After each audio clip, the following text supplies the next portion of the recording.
Hello there, and welcome to Dreamy Minds. Imagine it is night, and you are lying beside a slow, patient river. The sky is a deep, quiet blue, and the last traces of daylight have slipped behind the hills. The water moves with a soft insistence, never rushed, never unsure, tracing a path it has followed for longer than memory. Somewhere out there, far beyond the bend, it will meet other waters, other stories. But here, beside you, it simply flows. You listen. The sound is not loud, not dramatic. It is a gentle shushing, like the world is whispering it's okay now. You can rest. Tiny waves kiss the stones and retreat. The river doesn't demand your attention. It doesn't argue with your thoughts. It just keeps going, one small curve of water after another, the way your breath keeps arriving and leaving without you having to try. Somewhere deep in the mind, old circuits recognize this softness. For most of our species' story, rivers meant life, water to drink, fish to catch, pathways to follow. So your nervous system, this ancient guardian inside you, feels something familiar when it hears water move. The shoulders loosen by a fraction, the jaw softens. The heart, which has been on watch all day, begins to lower its guard. As you listen, your thoughts become like leaves on the surface. They appear, they drift, they move on. Tonight, this story will be a slow walk along the inner banks of your mind, using rivers as our lanterns. We will learn, very gently, why the sound of water calms the brain, why the curving paths of rivers look so much like the pathways of memory, and how somewhere inside your sleeping brain there is a river of its own, washing away the dust of the day. You don't have to remember any of it. You are allowed to drift, to miss whole sections, to slip under the surface into dreams. Like a small boat in quiet current, you will be carried whether or not you are awake to steer. For now, you are simply here, beside the river, listening to the science of flow wrapped in the lullaby of water.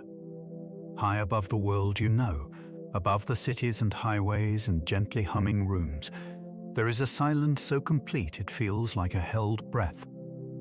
The mountains are up here, shouldering the sky. Their rocky backs are dusted with snow, and the air is thin and sharp and impossibly clear. Clouds drift slowly past, like great, quiet thoughts gliding through the mind of the world. Somewhere inside one of those clouds, a story is beginning. If you like, you can picture yourself floating there for a moment, in that cold, bright stillness. Your body is heavy on the bed, but your attention is light as mist, resting in the soft gray belly of a mountain cloud. Around you, countless tiny droplets of water hover, suspended in air that is colder than freezing, yet cradling liquid all the same. Water is strange that way. It resists the rules just a little. It clings to dust and pollen, to the tiniest particles, gathering in invisible gatherings. The cloud is full of these gatherings, micro-communities of water, bumping gently into one another, waiting for some small shift to tell them what to be.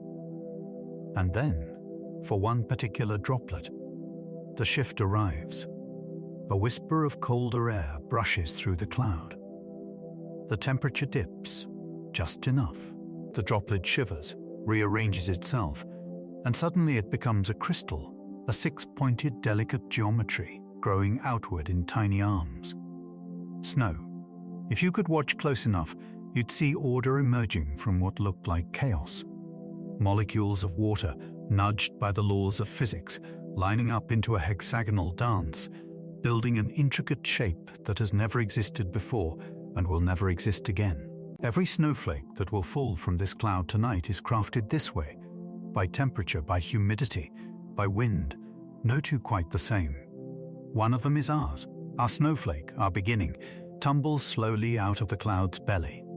The air is thin, so it falls almost in slow motion, drifting and somersaulting, its arms catching the light of a distant sun. There is no rush. Gravity is patient. It knows the way. As the flake falls, it passes through layers of air with their own small stories. Slightly warmer, slightly colder, a touch more humid, a whisper more dry. Each layer adds a little detail to its shape. A branch here, a curve there. The way each moment of your life adds almost invisible details to who you are becoming. Somewhere deep in your brain, tiny electrical storms are always passing through too. Neurons sending their signals, one to another, each burst of activity shaping the network a little more. You don't feel it happening. You don't have to. Just like the snowflake in the sky, these changes are guided by quiet, steady rules. The snowflake drifts for what feels like a long time, and then, finally, it meets the mountain. It lands on a sloping, stony surface already covered in a soft white blanket. It joins them without a sound, one unique pattern disappearing into many. No one could ever find it again. And yet, it matters. Its weight, tiny as it is, adds to the whole. You might know this feeling, the sense that your individual moments, your quiet days, don't stand out, that they vanish into the larger drift of time. But just as snow builds layer upon layer into deep drifts, your small experiences stack up inside you, forming the terrain your future thoughts and feelings will travel across. Night wraps around the mountain. Wind moves over the ridges, stirring the surface into ripples and slight drifts. Our snowflake settles deeper, cushioned by others that follow. More storms pass overhead. More crystals fall and land. Winter gradually gathers itself. Under the top, powdery layer, the snow begins to change. Tiny points melt and refreeze. Edges soften as crystals press against each other. Air pockets rearrange. The snow structure slowly becomes more tightly packed, more cohesive. It is no longer just individual flakes, but a kind of quiet, shared body. Time moves differently up here. Days are marked by the slow arc of the sun, by the long shadows of nearby peaks. Nights are bright with stars, so sharp they almost ache to look at. Our snowflake sleeps through it all. It sleeps as the world turns beneath it, as you, far below, live through your own days, commutes and conversations, small laughs, small hurts, that tired, stretched feeling behind your eyes. It sleeps as you lie awake on nights like this, wondering why your mind can't quite find the smooth, easy current of rest. It's normal to feel that way. Many people do. The mind, like a mountain, collects weather. Thoughts fall and accumulate. And sometimes it feels like nothing is moving, like all the feelings are packed in tight and cold, layered year upon year. But even the snowpack will not stay frozen forever. Slowly, the seasons spin. The angle of the sun shifts. Its rays reach the slope a little more directly each day. There is a morning, maybe in late winter, maybe in early spring, when a shaft of sunlight lingers longer on the white surface, and the air just barely tips above freezing. Deep within the snow, a delicate transformation begins. Near the points where crystals touch, the edges soften. A film of liquid forms, impossibly thin, just enough to let atoms slip and rearrange. Grain by grain, the solid snow starts to loosen its grip. Our snowflake, long since merged into a mass of snow, feels that subtle release. It is no longer locked in place. Tiny droplets form along its once sharp edges. One of those droplets is the part of it that will become our river drop. At first, the water doesn't go anywhere. It exists inside the snow like a secret, weaving through narrow channels between grains. But gravity is patient. A slope is a suggestion, and water is very good at listening to suggestions. The droplet moves, It seeps downward, following the smallest pathways, squeezing through spaces that weren't there in winter. Along the way, it greets other droplets that have also woken from their frozen sleep. They merge easily. Water always knows how to join. This is how a trickle is born. The trickle is invisible at first, hidden beneath the surface. It threads its way through packed snow, through old, dusty layers from winters past. Sometimes it is stopped by a colder patch and has to wait.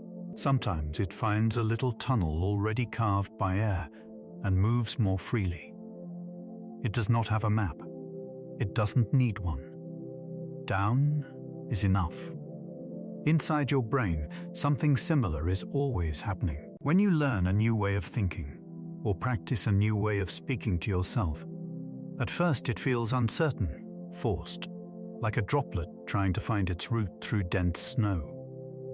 The old pathways, habits of self-criticism, worry, or fear, are well-worn tunnels. They're easy to find. The new ones are more like beginnings of trickles, small, fragile, not yet sure where they're going. But like water, thoughts follow the paths they travel most.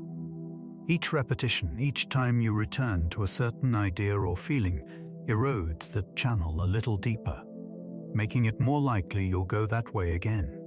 Slowly, without announcement, the mind reshapes itself around the patterns you live inside. Scientists have a word for this quiet reshaping: neuroplasticity. But you don't need the word. You just need the image. Your brain is not stone. It is not fixed. It is more like the mountain snow in spring. Solid in places, yes, but always capable of melting into new shapes when the right warmth arrives. Back on the mountain, warmth keeps coming. Day after day, the sun traces its path, higher and higher. The trickles inside the snowpack grow stronger. They meet and merge, just as our droplet has done, forming thin, winding veins of water. Some of these veins meet the bedrock beneath and follow tiny cracks. Some puddle briefly in little hollows before spilling over. Gravity leads them downward, as faithfully as a heartbeat follows the rhythm of the body. Eventually, a drop of water finds an opening. It emerges from under an overhanging lip of melting snow, blinking in bright air. It falls a short distance and lands with a gentle plink on dark rock, joining other drops that fell just moments before. A small, clear thread of water begins to slide down the stone, glittering in the light. This is the first visible sign of the river to come, a meltwater rivulet, so small that a single step could cover it. It doesn't know that somewhere, miles below, other threads are emerging from other snowfields, that they will find each other, that together they will carve valleys and feed forests and carry silt to the sea. It only knows the next moment of movement, one drop following another down the slope. You might think of your own small choices this way. The way you talk to yourself on an anxious night, the gentle thing you allow yourself to feel when you could choose harshness instead. They seem so small, just one thought, one breath, one tiny shift in tone. But repeated, they are a kind of meltwater, loosening old, frozen ways of being. The rivulet slides across rock that has been waiting thousands of years for this touch. Little by little, it begins to change that rock. When water first meets stone, the stone appears to win. It is solid, it is unmoved. The water splits, diverts, drips away. But the water keeps coming, all day, all spring, every thawing year, millions of tiny impacts, little currents, winter after winter, century after century. Water is patient in a way the human mind finds hard to imagine. It doesn't get discouraged. It doesn't think, nothing is happening, so I should give up. It just follows gravity, again and again. Under that kind of devotion, Even granite begins to yield. Grains of sand loosen and are swept along. Cracks widen. Minerals dissolve slowly in the slightly acidic water. A shallow channel deepens, then deepens more. What was once just a faint line on a boulder becomes a groove, then a miniature canyon. Multiply that by countless stones, by millennia of seasons, and you get a river valley, a whole landscape pulled into new shape by something you can cup in your hands. Your brain, too, has been carved by countless inner seasons. Experiences from childhood. Repeated lessons from the people around you. The same anxious thought, rehearsed for years. The same small self-doubt, repeated in quiet moments. Each one a droplet. Each one following the path of least resistance, cutting it deeper. It's normal to feel like your worries have worn canyons inside you. To feel as if your mind always eventually runs down the same dark channels, no matter how much you try to think differently. Those channels are real in a way. There are stronger connections between certain networks of cells in your brain, built from long practice. You could even say that some thoughts now flow downhill inside you. They feel almost automatic. But remember the mountain. Remember that rock, so certain of its own hardness, yielding grain by grain. Because neuroplasticity, the river-like quality of the brain, does not stop when you reach adulthood. The pathways inside you remain sensitive to repetition and attention. When you return, gently, to softer thoughts, when you practice self-kindness even in tiny doses, you are sending new trickles down different slopes. At first, they are faint, easily lost. You may find yourself sliding back into old grooves. That's okay, it's expected. On a mountain, one big rainstorm does not create a canyon, and one dry summer does not erase a river. It is the accumulation that matters. Lying here now listening, you are already practicing something. The act of turning toward calm, or at least toward curiosity about calm. You are letting a slower voice speak beside the quicker, anxious ones. Even if you still feel restless, even if your thoughts are noisy, there is also this, a quiet attention that has chosen, for now, to rest beside the idea of a river rather than beside the clock, or the inbox, or the day's unfinished conversations. That, too, is a droplet. Back on the slope, the rivulet has become a tiny stream. It threads through clusters of alpine flowers, skirts patches of stubborn ice, and tumbles over pebbles with a sound like a faraway whisper. As more snow melts, more water joins, the current strengthens. Where the stream meets loose soil, it lifts a bit of it, carrying tiny fragments downstream. Where it meets pine needles and twigs, it weaves around them, sometimes carrying them along, sometimes leaving them gently behind. If you were to sit beside this stream, feeling the cool spray on your face, hearing the uneven trickle, you might not see evidence of its power. It seems harmless, almost fragile. But imagine it in slow motion over thousands of years. Imagine each season adding another layer of work, another minute of patient erosion. In deep time, what looks fragile becomes a sculptor.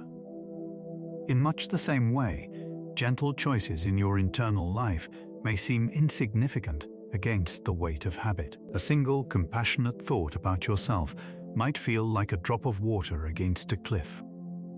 But give it time. Return to it. Let it become a small stream, then a larger one. The brain strengthens connections that are activated together.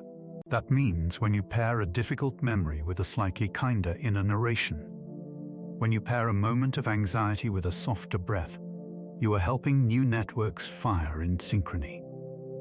Over time, the brain begins to prefer these pairings. It learns that they go together. Neurons that often light up together build stronger bridges between themselves, like footpaths becoming roads with use. The paths you travel most, mentally, begin to widen. Others, left unused, gradually fade, pruned away like old branches. Nothing is erased overnight. But the landscape changes. The stream, now more confident, begins to cut a clearer line through the valley. It has passengers now, bits of mica that sparkle in the sun, small stones that clatter over each other, grains of sand that only move when the current is just a little stronger. Each fragment it carries will be set down somewhere downstream, maybe to rest there for a long while, maybe to be picked up again in the next flood. There is no single moment when you can point and say, here is when the river truly began. It has been a river, in some sense, since the first droplet slipped free of ice. It has been becoming itself with every joining, every curve, every new channel. Its identity is spread out over space and time, always slightly different, always recognizably itself. You are like this too. You may look back on your life and see turning points, sudden, sharp events that changed everything. And those matter. But beneath them, there were countless slow drips of experience, tiny repetitions that prepared the way. Your mind has been reshaping itself from the beginning, absorbing, associating, responding, carving. If some of the canyons inside you feel too deep, too dark, remember, even they were carved by something as soft as attention, as small as repeated moments, and the same softness that carved them can, over time, change them. Right now, simply by listening, you are offering your brain a different kind of experience, imagery of mountains and rivers, a voice that is not asking you to hurry, not demanding solutions. This experience, too, leaves a faint trace, a subtle sense that nighttime can be associated with something other than worry, that it can be a time of slow stories and gentle science and inner landscapes. Fatigue spreads through your body the way meltwater spreads through snowpack, quietly, not asking permission. You may feel your muscles softening, your breath settling into a quieter rhythm. Or you may still feel some tension, some restlessness. That's okay. That's just another season in your internal weather. The mountain does not criticize the snow for melting slowly. It does not urge the river to carve faster. Everything moves at the pace it can, given its shape and the warmth that touches it. As the stream continues downhill, it disappears into a fold of the land, heading toward larger waters you cannot yet see from here. But you know they are there, because all gravity's stories end in the same direction, toward joining, toward the wider flow. You, too, are headed toward wider waters, toward states of mind where your thoughts are less frozen, where they can move and mingle and find new routes. You don't have to push yourself there. You don't even have to stay awake to accompany yourself. Change, like erosion, doesn't demand your constant supervision. For now, it is enough to imagine that single drop of water, born in the cold silence of a mountain cloud, falling, resting, melting, and beginning its long journey. It does not know the valleys it will help to shape, or the distant sea that waits. It only knows the gentle pull downward, and the next small step into motion. Somewhere deep in your mind, old patterns are just as quietly softening. You are allowed to trust the slowness. You are allowed to rest while the inner rivers do their work. You don't have to see it clearly. You can stay right where you are, eyes closed, body heavy, maybe a little tired around the edges. Just let the world inside your mind tilt, very gently, as if you were turning your head toward a sound in the distance. There it is. Far away, there's a soft, steady roar. Not harsh, not like traffic or machinery, more like the hush of wind threaded through leaves, only deeper, rounder. It's the sound of water meeting rock somewhere downstream, thousands of tiny collisions blending into one continuous sigh. Closer, you can hear the smaller details. There's a whisper of water over sand, a soft brushing, like someone smoothing a hand over a blanket, again and again. There's a quiet trickle, where the current spills over a lip of stone and falls in a tiny, silvery ribbon. Every droplet makes a sound too brief to notice alone, but together they create a fine, sparkling murmur.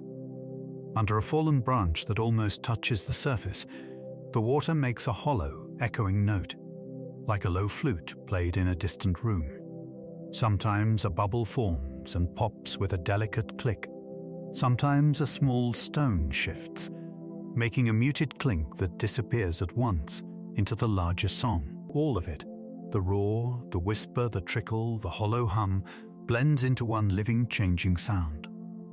It is never exactly the same from one moment to the next.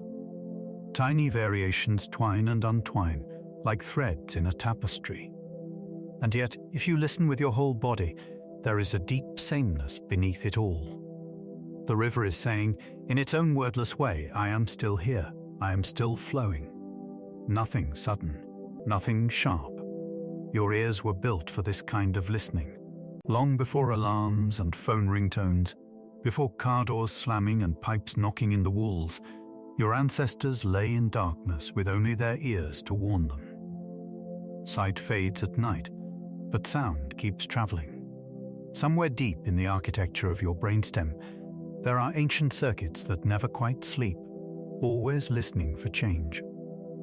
Especially for the kind of sudden, high, jagged sounds that once meant danger. A snap of a twig, a shout, the rustle of something moving too quickly nearby. Even now, in a room that you know is safe, those parts of your brain are still quietly on watch. They can't help it. A door closing down the hall, a muffled bump from upstairs, a car horn in the distance. Your body registers these things before you have time to think about them, flooding you with tiny bursts of readiness, of just in case. It's normal to feel jumpy at night. Normal to brace for something that never quite arrives. Many people lie awake like this, not because they have done anything wrong, but because they are carrying an exquisitely tuned alarm system in a world that keeps flashing and banging without rhythm. The river offers something different. Its noise is not silent, but it is gentle. It doesn't promise that nothing exists beyond it. Instead, it wraps the world in a kind of steady backdrop, a sound blanket. If you've ever tried to fall asleep in complete, perfect silence, you might have noticed how every small noise suddenly feels large. In stillness, a single creak can sound like a shout. Your nervous system, deprived of a context, grips onto each sound, examining it just in case. But when there is a soft, continuous sound, like a fan or rain on the window, or a distant highway reduced to a low, smooth hum, your brain has something stable to lean on. The baseline of sound is raised. Small, random noises fold into it, and are partly hidden. Their edges get blurred, their suddenness softened. The river does this too, but in a more tender, organic way. Its voice is rich in low, rolling tones, the kind your body feels as much as hears. These deeper sounds are like thick threads, weaving through the air, smoothing sharper, higher-pitched interruptions. Instead of a cold, mechanical buzz, the river's low sounds are warm, textured, and alive. They carry tiny complexities that keep the brain interested, but not alarmed. Scientists sometimes talk about noise that is spread across many frequencies, sounds that contain a wide band of tones from low to high. Some kinds of this noise are equal at every pitch. Others, like the sound of a waterfall or a faraway surf, are more powerful at the lower end, where the rumble lives. You don't need the technical terms. You already know these sounds in your bones. Think of a steady rain, of wind in tall grass, of distant thunder, long before the storm arrives. All of them are messy and random if you tried to measure every tiny change. But to your ears and to your nervous system, they feel strangely predictable. They are chaotic in detail, but calm in shape. They are always changing, yet always the same. The river's song belongs to this family. Your brain likes this kind of patterned unpredictability. Deep inside your auditory pathways, neurons are constantly making tiny guesses about what will happen next. They're trying to save energy by predicting the future of the soundscape. When those predictions are mostly right, when what arrives is similar, moment to moment, without shocking jumps, those circuits relax. They don't have to scramble to correct themselves. They can coast. The river gives them something like a gentle puzzle with no wrong answers. Every swirl around a stone, every small splash, is a variation on a theme. Your brain can wander within it, noticing ripples of difference without ever being forced into high alert. There is no sudden scream of a siren, no door slamming out of nowhere. The river does not startle. And so, your alert systems, these loyal but sometimes overzealous guardians, begin to stand down. Maybe you feel it in your shoulders first, a small sense of weight dropping away. Maybe your jaw unclenches by a fraction. Your breath, which may have been quietly tight all evening, starts to lengthen, almost as if it's trying to imitate the slow in and out of the current. Somewhere inside your chest, your heart listens too. It is always in conversation with your nervous system, responding to its messages, increasing its pace when the body needs to be ready, slowing down when the coast is clear. When the sounds around you are jagged and unpredictable, your heart tends to err on the side of readiness, beating a little faster, keeping you half prepared for action.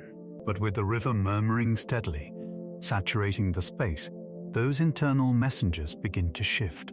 The part of your nervous system that handles emergencies, quick responses, fight or flight, starts to dim its lights. And another part, quieter but just as important, takes a gentle step forward. This softer system is the part that invites rest and repair. It lowers blood pressure, encourages digestion, nudges your muscles to release their grip. It is like an internal gardener tending to small repairs that can only happen when the body is not bracing for trouble. You might think of these two systems, alert and restful, as two tides sharing the same shore. They are never completely absent. Even as one comes in, the other does not vanish. But the balance shifts back and forth in response to what your senses tell your brain about the world. The river's sound is like a whispered message to those inner tides it's safe enough, for now. You can let the restful tide rise. If you listen closely in your imagination, you might notice that your breathing wants to synchronize with the river. Maybe you picture the water flowing past a particular rock, up to it, around it, away. Your breath becomes that. In, around, out. Or maybe you tune in to the gentle pulses in the sound itself, the small crescendos and fades as the current passes over different shapes in the riverbed. Somewhere, deep in the wiring of your brainstem, there are networks that connect your ears to your lungs, to your diaphragm, to the tiny muscles between your ribs. Certain rhythms of sound, especially slow, rolling ones, can encourage your breathing to follow their lead, to become slower, deeper, less jagged. As your breath slows, it sends its own messages back up through the wandering nerve that travels from your chest and belly into the brain, carrying news of the body's state. The slower, steadier breathing gently informs those higher systems. We are not running. We are not fighting. We are not fleeing. Perhaps we are allowed to rest around you. In this inner night by the riverbank, the rest of the soundscape adjusts too. Insects chirp in small, regular patterns at the edges of hearing. A night bird calls from far away, the sound carried thinly over the water, then fading. But these are like tiny ornaments on a tapestry whose main color is the river's rush. The continuous water sound duplicates itself, reflecting off stones, off trees, off the underside of a low bridge. It fills the little corners where silence might have lurked. If you've ever stood in a small room with a fan on, you might have felt how that one sound seems to take up space, leaving less room for other noises to feel intrusive. The river does that too, but more softly. It creates an acoustic world that you can lean into.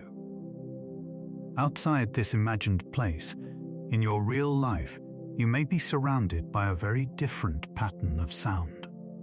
The plumbing in your building knocks without warning. A refrigerator hums and then clicks off. Voices appear and disappear through walls.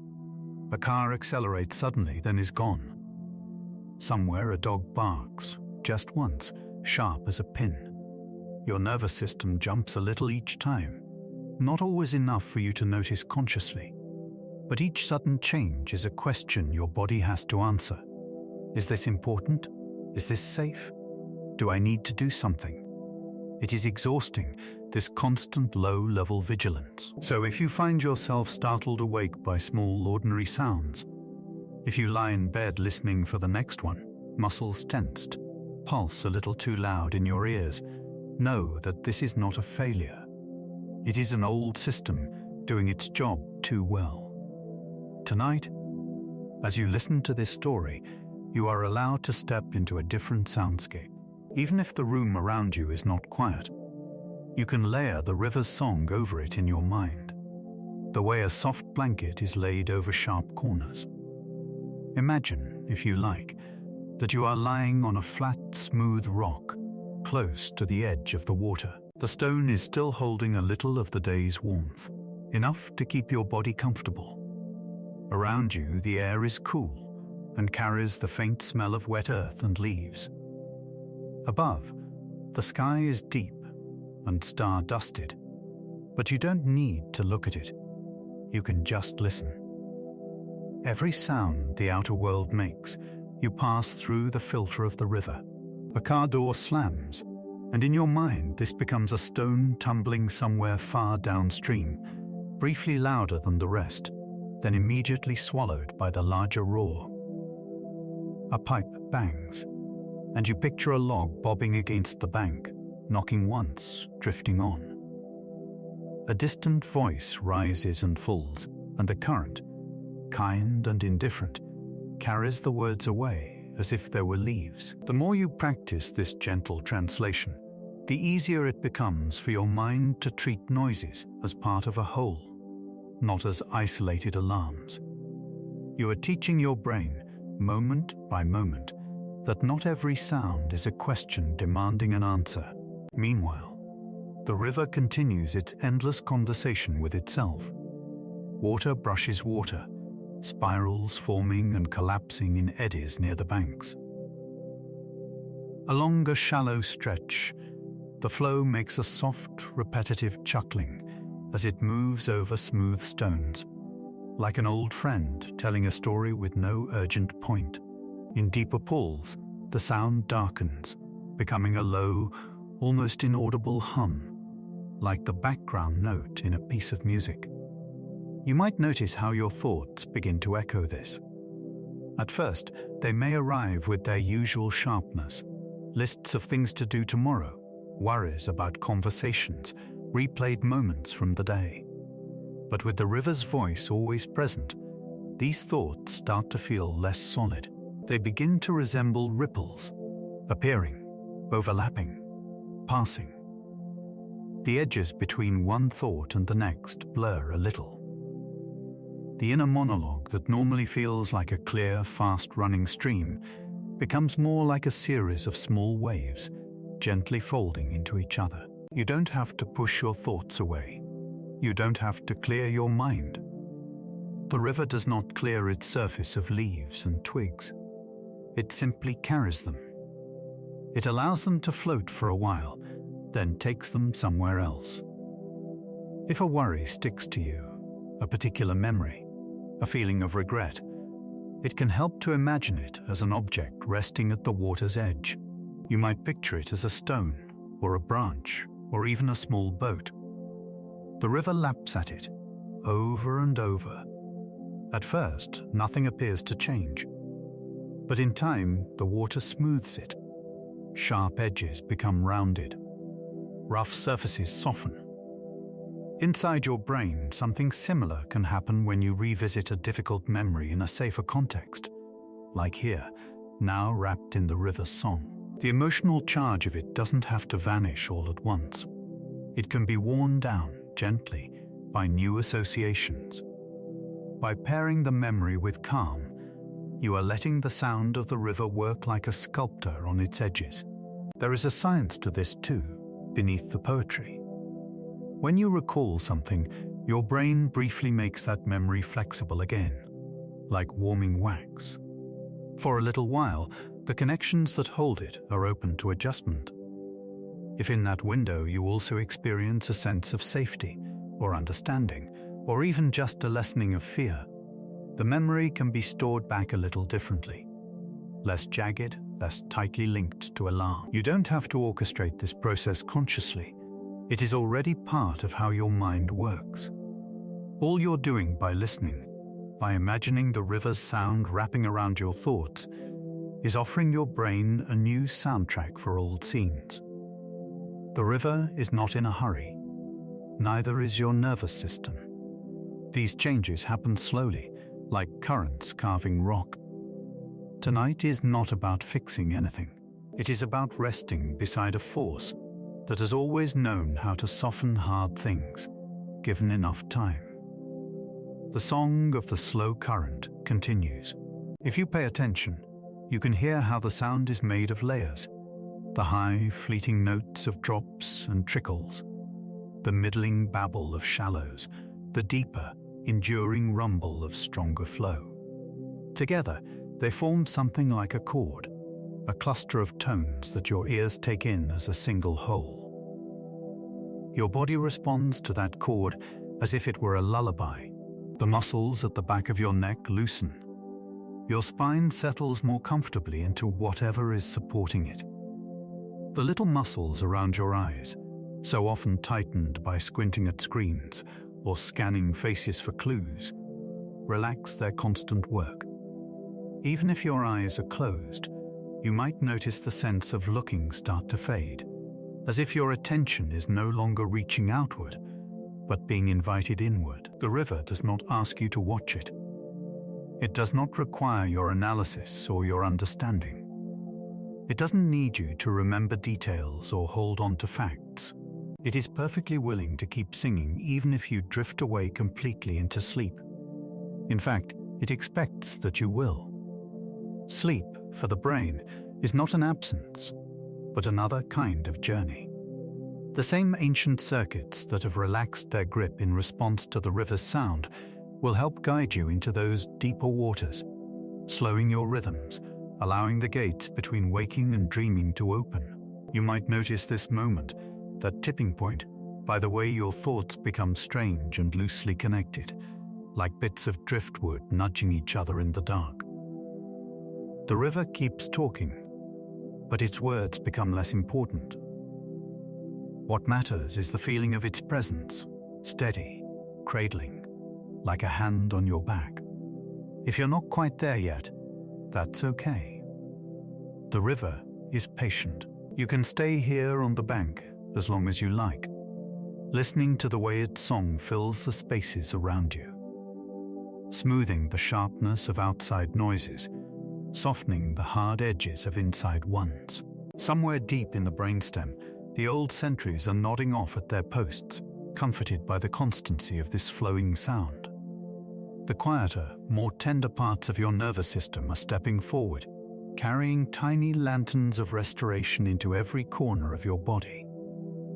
You are wrapped in a moving, liquid wall of sound that says, over and over, in every tiny splash and murmur, nothing sudden is coming. You are safe enough, for now, to drift. And as you listen, you might find that you are already drifting, carried, like a leaf on the surface, by the slow, unhurried currents of the night. Rise up for a moment, above the dark trees, above the whispering grasses, above the quiet stones beside the water. Imagine you are drifting high in the air, as if your thoughts have grown wings. Beneath you, the world unfolds in slow, graceful curves. The river you've been listening to is no longer just a sound in the dark. From here, you can see its shape. It does not run in a straight line. It winds and bends, looping through the land like a long, relaxed question mark, then another, and another. Gentle S-shapes unfurl across the valley floor.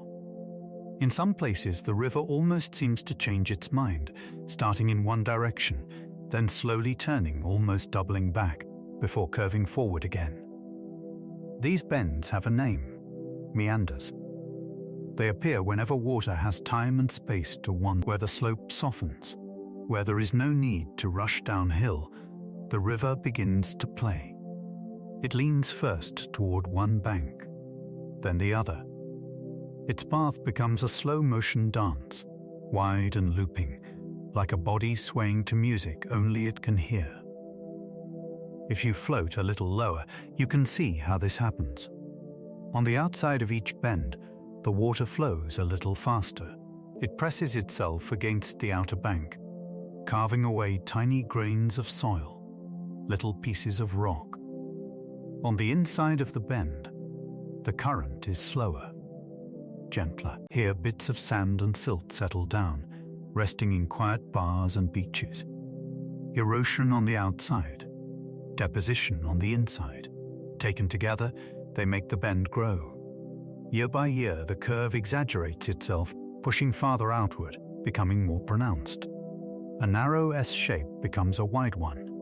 A small loop grows larger until parts of the river run almost parallel, divided by a thin strip of land. From above, it looks like the river is changing its mind, over and over.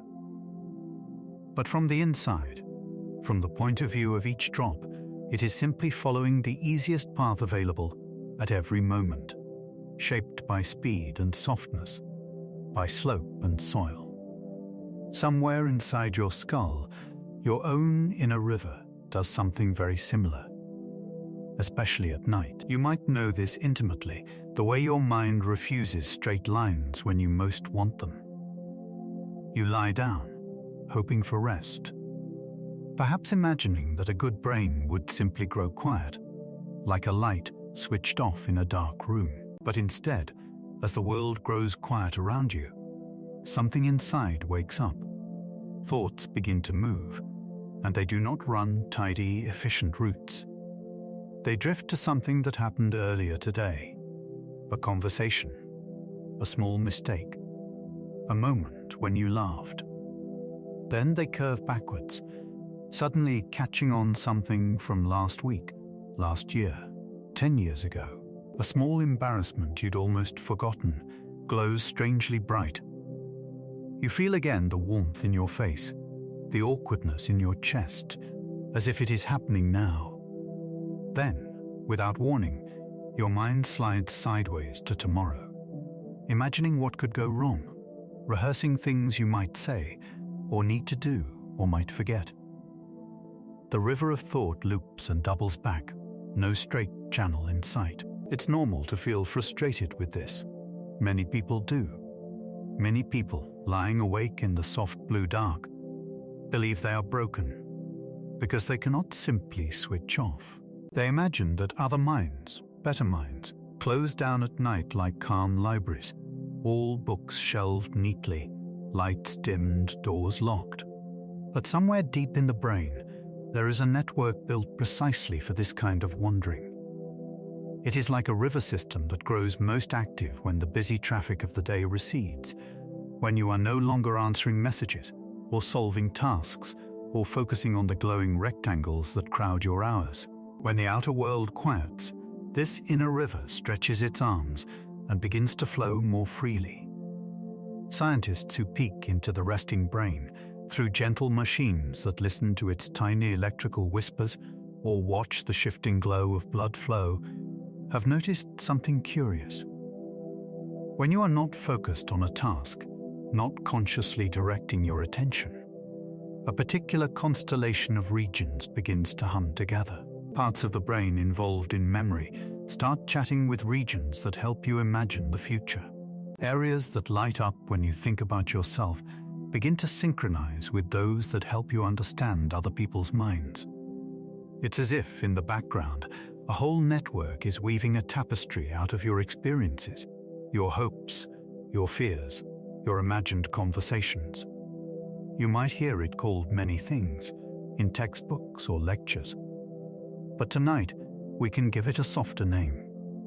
Think of it as your night river. When your eyes close, when the world outside the window grows dim, the night river begins to meander. It pulls in what you saw and heard and felt today. It loops it back through old memories, checking for similarities, for patterns. It flows forward into possible futures, running little simulations, asking softly, what if? And then what? And then, sometimes, this feels beautiful. You stare out a window, or lie in the dark, and your mind drifts in gentle, dreamlike ways. New ideas connect. You remember a face you'd forgotten, a kindness that once meant everything. You feel your life, for a moment, as a whole story, rather than a blur of separate days. Other times, the very same river seems to turn against you. It circles relentlessly around worries, passing the same landmarks again and again. What if I said the wrong thing? What if tomorrow goes badly? Why did I do that? What if I never figure this out? You may even feel as if you are stuck in a kind of mental oxbow, a cut-off curve of the river where water circles aimlessly, going nowhere. Each return to the same thought feels like failure, like proof that something is wrong with your mind. But from above, from the perspective we're holding tonight, the picture is more forgiving. Think back to the river's meanders. Those wide loops are not mistakes. They are what happens when water is allowed to move slowly, to explore the landscape.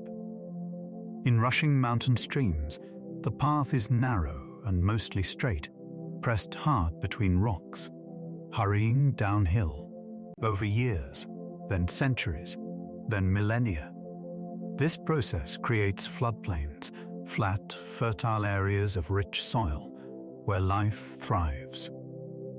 Your mind's wandering can be something like that. By revisiting certain experiences from multiple angles, turning them over in different emotional light, the night river may be wearing down their sharper edges.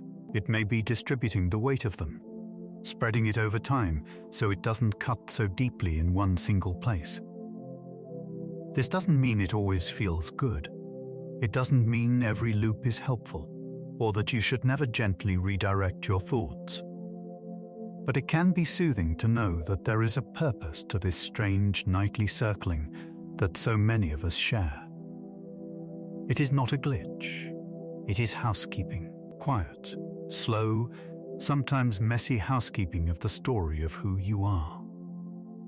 The brain's night river, weaving through memory and imagination, self and others, does a lot of this work while you are half awake, lying in bed, waiting for sleep. And it continues once you slip into dreams, where the meandering becomes even more surreal and fluid.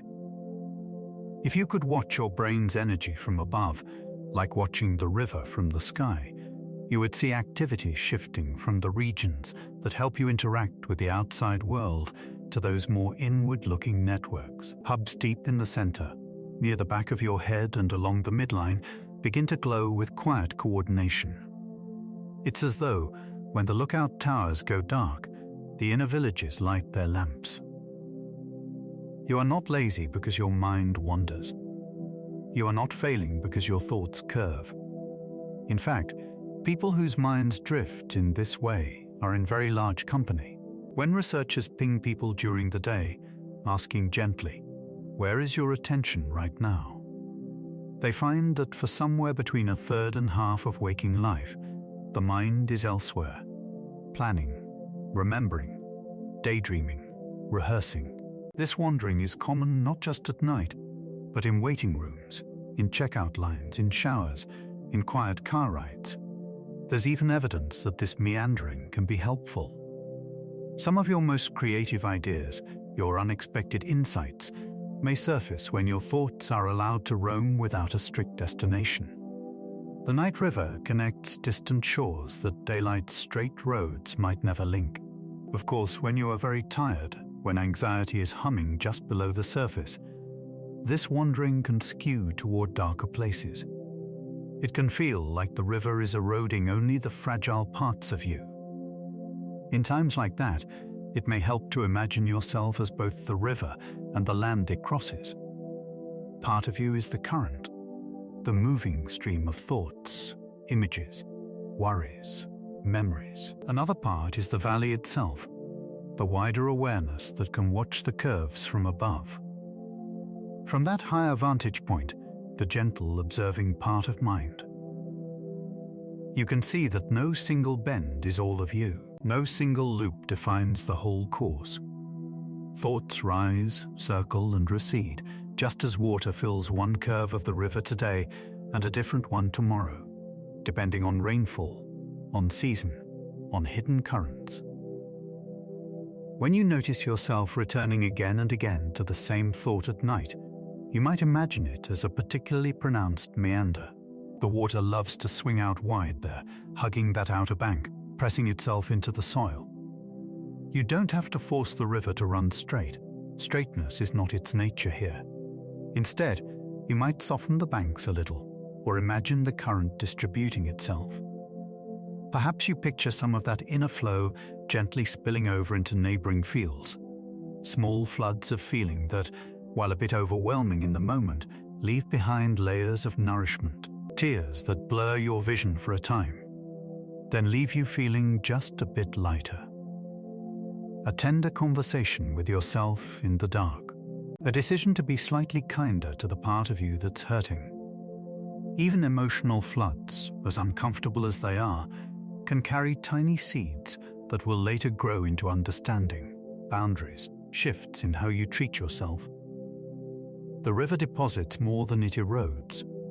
Over very long timescales, meanders sometimes become so exaggerated that the river, in a moment of flood or quiet determination, cuts itself a new channel. It slices through the narrow neck of a looping bend, taking a more direct path forward. The old curve is left behind as a crescent-shaped lake, an oxbow glittering quietly beside the main flow. Human minds can do something like this too. After revisiting a pain many times, after letting it curve through memory and context, there may come a day, never predictably, never on command, when something inside chooses a different route. You forgive someone, perhaps. Or you understand your younger self with a new gentleness. Or the situation simply loses its emotional charge, becoming a story you can tell without your heart pounding. The old meander of worry or hurt doesn't vanish. It remains in the landscape of your life, a quiet, curved lake of memory. But the main river of your attention no longer runs through it every day. It has found a new, slightly straighter path that makes more sense for who you are now. You can't force these cutoffs any more than a river can instantly redraw a valley. But you can trust that your night river is capable of them, that the very loops that feel so tiring may be part of what eventually allows you to move on. For now, lying here, listening to this soft story, you don't have to manage any of that. You don't need to redirect your mind or optimize your wandering. You can simply notice that your thoughts, too, are tracing wide S shapes across the dark. They move from this sentence to a memory of something you said earlier today.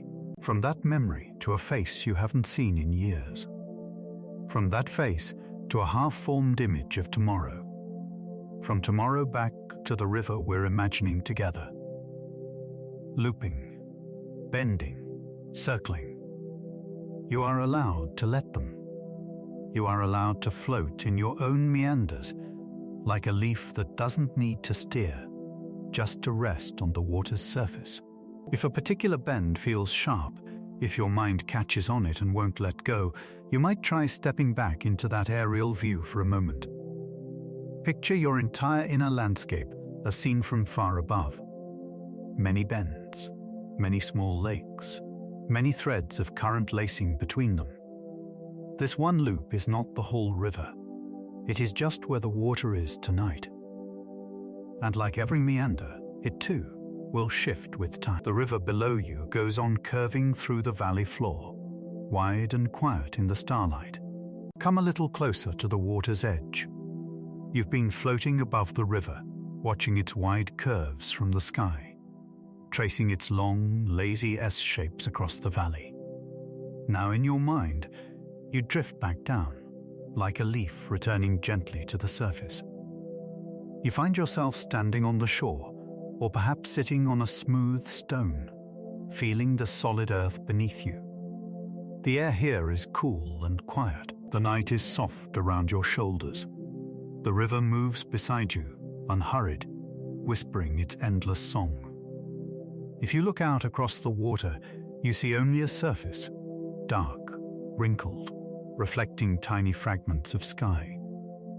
But if you could rise again, just a little way, not into the stars this time, but high enough to see the land spread out like an old map, something else would become visible.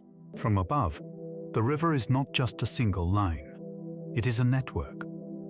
Thin, silvery threads feed into it from all directions, small streams joining larger ones, which join larger ones still.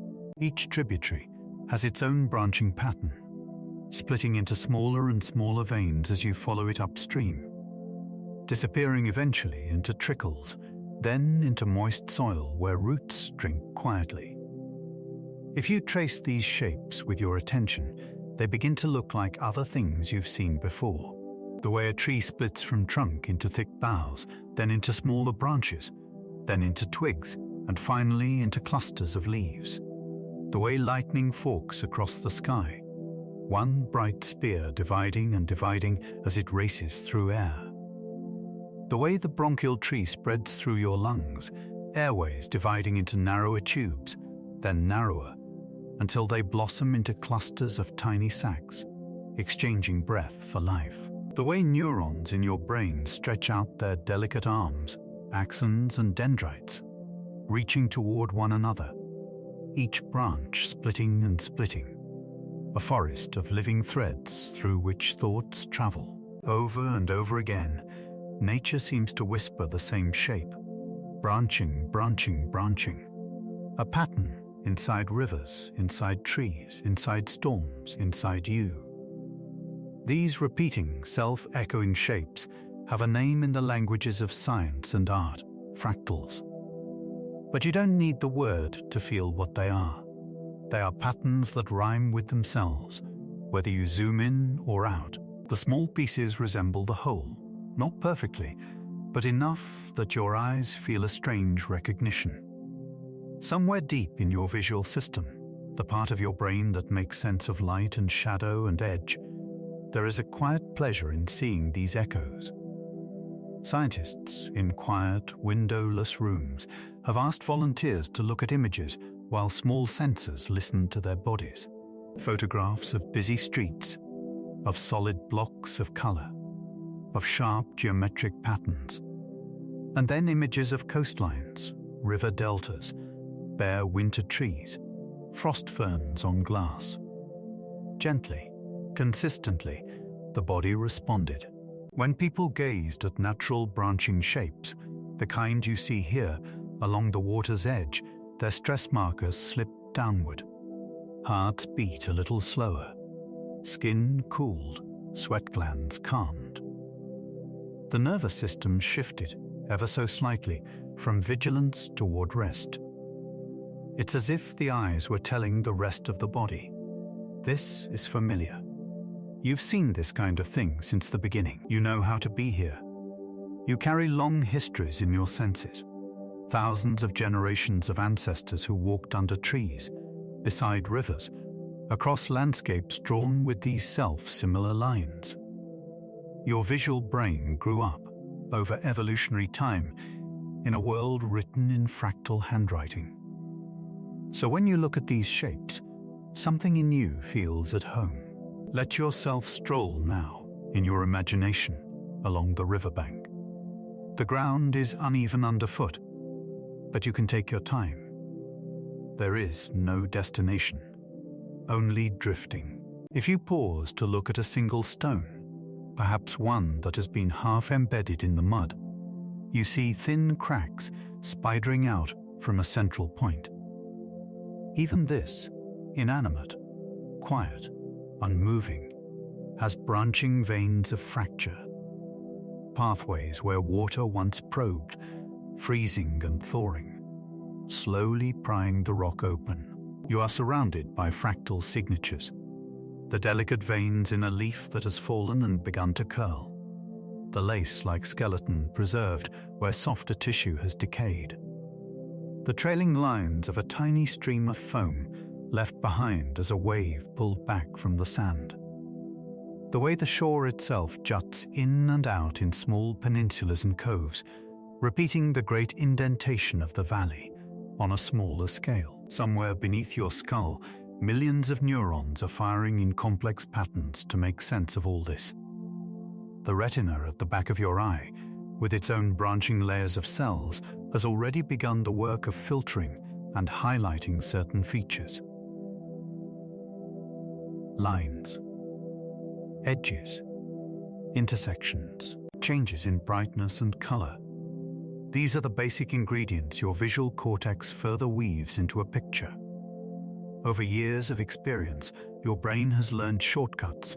When it sees certain curving, branching arrangements, it can understand them quickly, almost without effort. A tree, a river, roots, lightning, veins. These are not puzzles your mind has to solve from scratch each time. They are old friends, familiar silhouettes in the half-light. In contrast, the modern world often feeds your eyes very different food.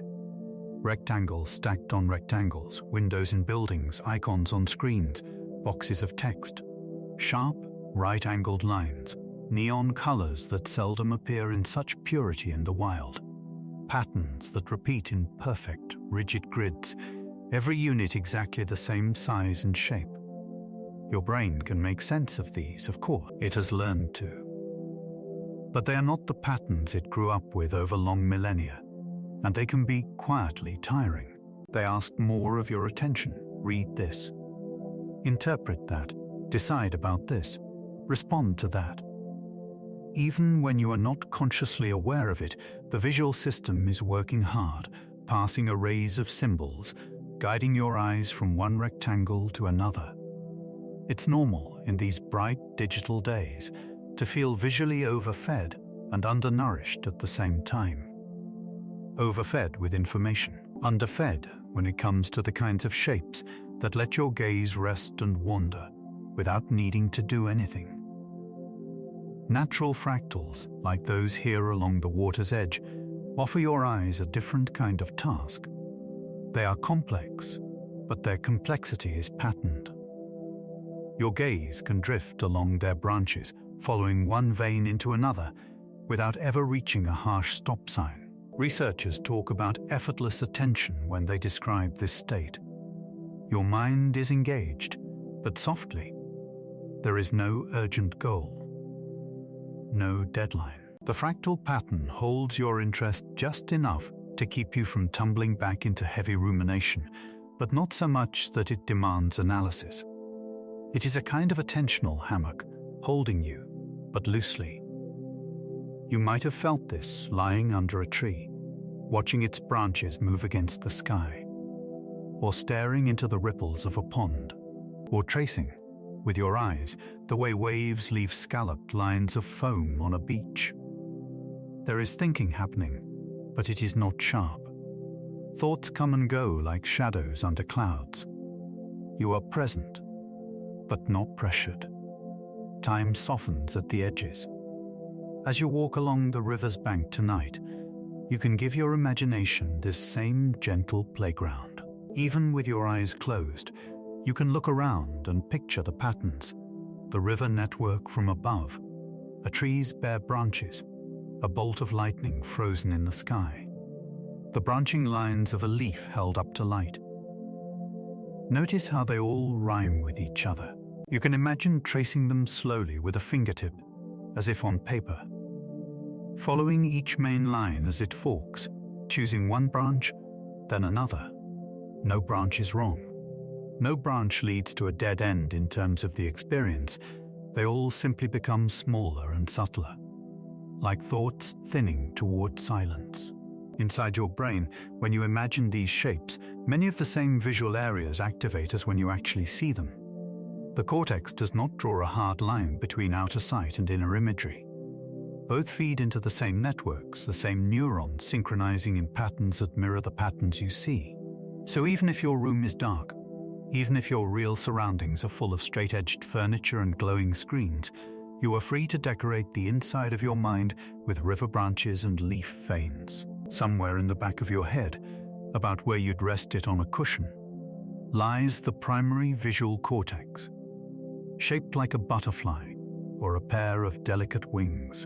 From there, signals spread forward and outward into other visual regions, each specialized for different aspects of what you see: shape, movement, color, depth. These regions have adapted over evolutionary time to process the statistics of natural scenes. The way brightness tends to change more gradually in some directions than others. The way edges occur. The way textures repeat with small variations. Fractals fit these expectations well. They match the patterns your visual brain is primed to find. This is one reason they feel so effortlessly right. Your nervous system doesn't have to bend itself into unfamiliar shapes to understand them. It recognizes the family resemblance, like seeing a familiar surname in a new city, like hearing a melody that reminds you of a childhood song. On the riverbank, you stop for a moment and kneel near a little pool where the current has slowed. On its surface, tiny circles expand where insects have touched the water, each ring pushing gently against the others, overlapping to create intricate temporary designs. The circles are simple, but the way they combine is quietly elaborate. Overlapping arcs, new shapes arising where waves meet. Each one moves outward, growing larger and fainter, until it disappears into the slight general movement of the pool. These, too, are repetitions at different scales. The small circles near the point of impact resemble the larger rings farther out, though they soften as they go. A fractal whisper again, self-similarity fading into stillness. You watch them for a while, even if only in your mind's eye. There is nothing you have to figure out about them, no hidden meaning, no riddle. Your attention is allowed to rest on the ripples the way your body rests on the bed, supported, gently rocked, with no need to constantly adjust. Elsewhere along the bank, sunlight or moonlight, if you prefer the world at night, plays on the surface, sending shifting patterns of brightness onto the stones below. The water acts as a lens, bending and focusing light into lace like caustics that dance and shimmer. If you've ever watched the bottom of a pool on a sunny day, you know this look. Bright squiggles moving across a pale surface, stretching and shrinking, weaving in and out of each other. The lines they draw are often fractal-like too, repeating their curling, branching tendencies at different sizes. Never exactly the same, yet always somehow familiar. Everywhere you look near the river, big or small, there are echoes of the same visual grammar. Trees, roots, cracks, currents, foam, reflected light. And then there is you. Your own body is written in these shapes. Your lungs, as we've said, are forests of branching airways. Your blood vessels, from the thickest arteries to the finest capillaries, form intricate trees that reach every cell. Even the surface of your brain, if you could see it, is a landscape of folds, ridges and valleys repeating in patterns that increase their surface area without needing your skull to be enormous. Zoom in, and you'd find branching neurons. Zoom out, and you'd find branching networks. The harmony you feel when you look at the river's fractals may be, in part, your nervous system recognizing a kinship. Out there and in here are not strangers. They share a design language. So when your eyes rest on these natural patterns, or when you picture them gently in your mind, you are giving your brain a homecoming. You are surrounding it with shapes it has been quietly expecting all along. After long days spent decoding icons and text and hard edges, it's normal to feel overstimulated by the modern visual world, even if you don't have words for it. Normal to feel that your attention is being pulled and tugged by things that want to be clicked, liked, purchased, replied to. In such a context, choosing to look at or imagine a simple riverbank pattern can be a small act of kindness toward your overworked senses. It is like turning down the brightness, softening the contrast, giving your visual pathways a chance to hum at a gentler frequency. You don't have to go anywhere to do this. Right now, lying here, you can let your inner eye wander along the water's edge, tracing the lines the world draws there. You might imagine a sandbar, its shape like a miniature peninsula curling into the current. Along its edge, every wave leaves a scalloped line, repeating the same curve over and over, each ripple slightly different. You might picture a leaf floating on the surface, spinning slowly in place. The veins on its surface branch and branch again, ending in fine capillaries that you could only see if you held it very close. But you know they're there, because that is how leaves work, how they've always worked, quietly following the same fractal script season after season. You might envision a fern frond by the bank, each leaf composed of smaller leaflets that echo the shape of the whole, a fractal spiral of green, uncurling in slow motion each spring. As you imagine these things, notice if your breath changes at all. Maybe it softens at the edges, like the patterns themselves. Maybe it elongates, like a branch extending into space. Maybe you find yourself inhaling along one vein of thought, exhaling along another, the rhythm of your lungs becoming just another natural pattern in the scene. Your eyes, closed or half closed, are allowed to be lazy now. They don't have to dart or focus. They can drift, like dragonflies skimming above the water, landing where they please. The science of fractals, of shapes that repeat themselves at different scales, could fill many pages, many lectures. But tonight, all it needs to be is a lullaby of repetition and variation. Repetition, the comfort of seeing the same branching idea in tree after tree, in river after river, in neuron after neuron. Variation, the uniqueness of each specific pattern. The fact that no two trees, no two rivers, no two human minds are exactly alike, even when they share deep common structures. Together, these two qualities, familiarity and novelty, are exactly what your brain likes best. Enough sameness to feel safe. Enough difference to stay gently interested, without tipping into alertness. As you lie here, you can imagine the whole world, if you like, as a kind of fractal tapestry.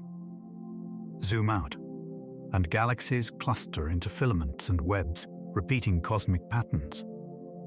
Zoom in, and you return to rivers, roots, neurons. In every direction, a hum of self-similarity. You are a small part of that, and also a complete pattern in yourself. The environment around you, the rivers you picture, the trees you walk under, all whisper to your nervous system, you've seen this before, in 1,000 small ways. You already know how to be here. You don't have to earn your place in these patterns. You don't have to perform or produce. You are simply another branching, breathing arrangement of matter and feeling, resting for a while along the water's edge. If your mind wants something to do as you drift towards sleep, you can give it this. Let it follow a single branch. From a river seen from above, to a stream at your feet, to the veins of a leaf in your hand, to the lines on your own palm, to the branching paths of your thoughts. No rush, no destination. Just one soft fork after another, until the lines grow so fine, so delicate, that they blur into a gentle, welcoming haze. And in that haze, in that intricate, familiar web, sleep can find you more easily, like water finding its way along a pattern it has always known. We've been walking along the river's edge for a while now, watching its curves, its patterns, the way it branches and reflects the sky. Tonight, if you like, we can slip beneath the surface. Not all at once, just in your imagination, a slow submerging, like lowering your hand into cool water, finger by finger, until it's all the way in. Imagine kneeling at the bank. Your real body is still here, resting where you are, held by gravity, supported by the mattress or the couch or the ground beneath you. But in your inner world, you are leaning forward, feeling the damp breath of the river on your face. The surface is dark and gently wrinkled. It carries the reflections of branches, of clouds, of dim stars overhead. But beneath that shifting mirror, something else is moving. You reach out with your attention as if your awareness itself could pass through the skin of the water, down into the cool, slow current below. At first, it's a blur of motion, a quiet rush of liquid, the sensation of movement all around. Then, as your inner eyes adjust, details emerge. Tiny particles drift past you, grains of sand, too small to feel gritty, just pale specks carried along. Bits of soil, loosened from the riverbank upstream. Fragments of leaves, soft and torn, their green fading into brown. A thin twig, spinning as it moves, tracing a small corkscrew through the water. This is sediment, the quiet cargo of the river. It is always there, always changing. Some days there is more, after heavy rain has shaken the hills and sent whole handfuls of earth tumbling into the stream. Some days there is less, when the sky has been clear and the banks have rested. But always, in some amount, the river carries pieces of the land with it. You watch as the current lifts and drops them, lifts and drops. In faster water, sand grains dance in little bursts, hopping along the bottom in short jumps, like tiny animals startled and running. In slower pools they settle, resting on the bed in pale, delicate drifts. The river is constantly deciding, without intention, without thought, what to hold, what to let go of, and where to let things rest. Where it speeds up around a narrow bend, it becomes strong enough to pick up heavier bits, rolling small stones, scooping handfuls of silt back into its arms. Where it widens and deepens, the energy spreads out, and it no longer has the strength to carry everything. Things fall from its grip, first the heaviest pieces, then, farther on, finer ones. Over seasons and years and centuries, this quiet sorting shapes the whole landscape. Sandbars form and dissolve, islands grow and shrink, floodplains build up in rich dark layers. The most fertile soils on Earth are gifts from this patient process, 1 billion grains of carried matter set down in just the right places. The river does not know the importance of what it carries. It simply flows, and the laws of physics, gravity, speed, friction, decide what will be taken onward and what will be left behind. Inside you, there is a similar process, just as constant and just as quiet. All day long, your mind has been catching and carrying tiny fragments of experience. A sentence someone spoke, the look in a stranger's eyes, the color of a sky you glanced at briefly, the taste of your food, the tightness in your chest during a conversation, the relief of sitting down, the worry you felt when you saw a message you weren't quite ready to open. Each moment leaves some trace, large or small, in the vast river of your nervous system. Most of these traces are light, like fine silt. They swirl in the current of your awareness for a while, then fade, washed away by whatever comes next. You don't remember every step you took today, every breath you drew, every word you heard. You couldn't. The river of your life would be choked if it tried to hold everything. And yet some experiences feel heavy. A sharp embarrassment that still stings hours later. A worry you keep picking up, turning over, trying to solve.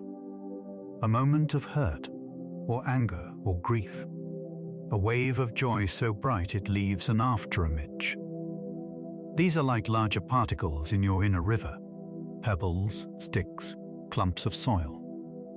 They don't drift away as easily.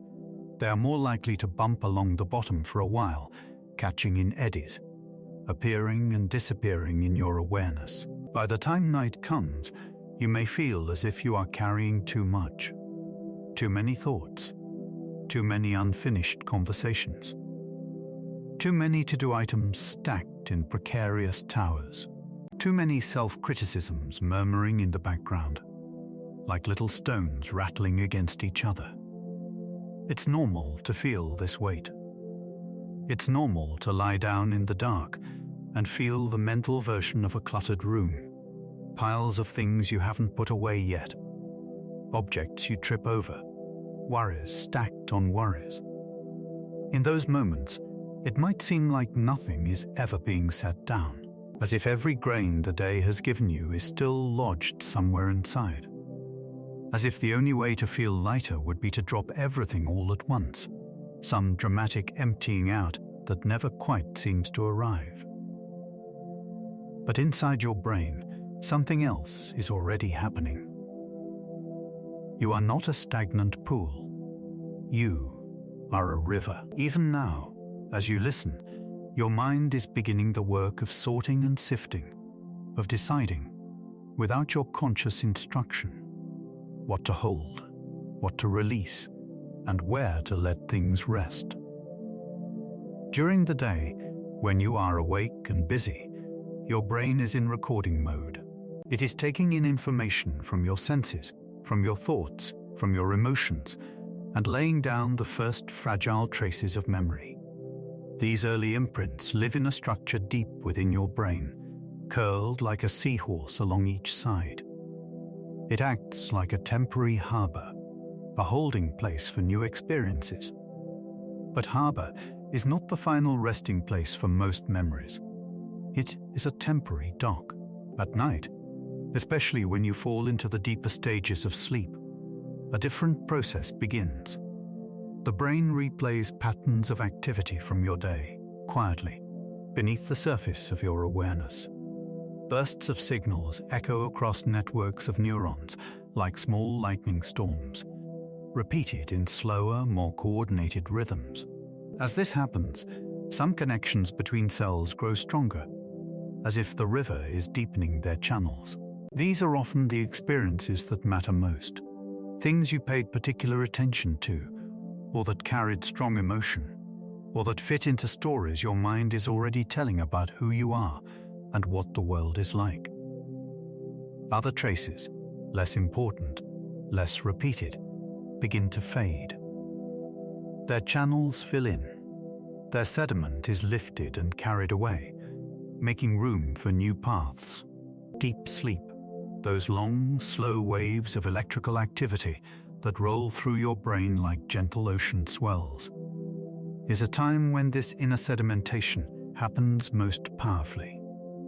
In these states, your brain seems to decide which experiences to set down carefully into the more permanent riverbanks of your long-term memory, and which to let drift downstream into the wide, forgiving sea of forgetting. Forgetting can sound like a failure.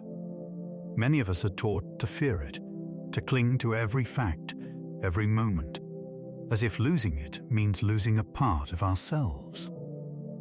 But the river teaches a different lesson. If it tried to hold on to every grain of sand it ever picked up, it would soon be unable to flow. Its bed would rise and rise until the water spread thin and stagnant. The power of the current would be lost in the attempt to keep everything. Instead, the river keeps moving. It sets down what needs to rest, creating soft banks, gentle bars where animals can drink, where plants can take root. It carries the rest away, lightening its own load, making space for the new. Your mind does this too. Most of what happens to you is not meant to be held forever in sharp detail. The color of the shirt of the person who stood in front of you in line. The exact arrangement of items on your desk this morning.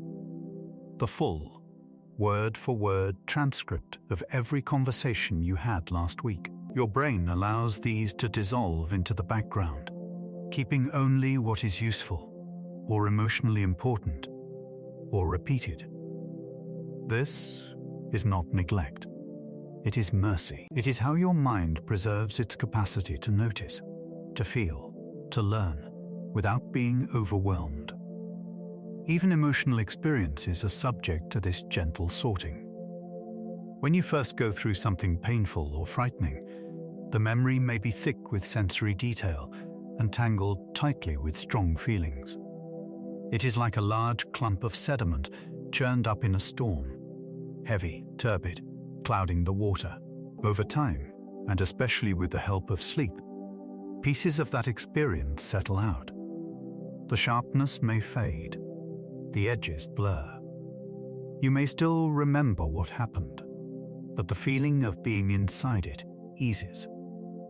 Some aspects are laid down as lessons, things your brain wants you to recall so you can stay safe in the future. Other aspects are allowed to drift away so that you are not forced to relive the full intensity over and over. This is one reason sleep after emotional days can feel so strangely cleansing, even if the problem is not fixed by morning. During certain stages of sleep, the brain appears to replay emotional memories in a more chemically buffered state, with less of the raw stress chemistry that made them so overwhelming at first. It is as though the river is washing those memories gently before setting them down. Of course, sometimes the system gets stuck. Some memories refuse to settle, swirling back up day after day, night after night. Some worries feel too large to dissolve. In those times, it can be easy to lose faith in your brain's ability to let go. But even then, tiny processes are at work that you cannot see. There is, for instance, a literal cleaning crew that comes on shift in your brain at night. During the day, as your neurons fire and communicate, they leave behind metabolic traces, small waste products like dust after motion. Around your brain's blood vessels, there are special channels through which clear fluid flows, bathing the tissue, picking up this debris. When you fall asleep, especially when you settle into deeper, more restful sleep, these channels seem to widen. Cells that usually support and protect neurons, your brain's glial cells, change their shape slightly, creating more room for fluid to move. Like a nighttime tide, this fluid washes through the spaces between cells, carrying away what is no longer needed. It is a kind of internal river, flowing alongside the electrical one, doing its quiet housekeeping while you dream. You don't have to remember the details of how it works. It is simply enough to imagine that, as you lie here, water-like currents are moving through the landscape of your brain, rinsing and refreshing, grain by grain, molecule by molecule. Messages you no longer need, accumulated stress chemicals, leftover byproducts of long days of thinking and feeling. They are being lifted, carried, diluted, filtered. You are allowed to rest while this happens. In fact, your rest is what allows it to happen well. If you've ever watched a river after a storm, you might have seen it rushing by, brown and opaque, full of stirred-up sediment. In those times, so much is being carried that it's hard to see anything beneath the surface. The current is working hard, full of content. Then, after a while, as the rain stops and the input slows, something shifts. The water begins to clear. Particles settle, the heavier ones first, then the finer ones. The river may still be moving at a good pace, but it is no longer choked. Light can reach deeper, reflecting off stones. Fish become visible again. The river has let go of what it needed to carry away and kept what it needed to build its banks. Your mind, after a long, intense day, can feel like that stormy river, murky, overfull, tumbling with thoughts and feelings. Sleep, and even the softer half-sleep of simply lying down, closing your eyes, and giving up the effort to manage everything, is part of how that water clears. So if, as you prepare to sleep, you feel crowded with too much, you might imagine you're in a river gradually changing. At first, perhaps it is thick with leaves and branches and sand. Thoughts bump into each other, words collide. That is okay. It has been a long storm.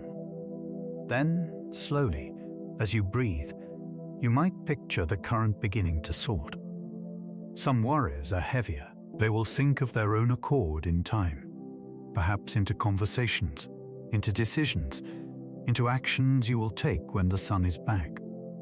You don't have to resolve them all now, in the dark. Some thoughts are lighter.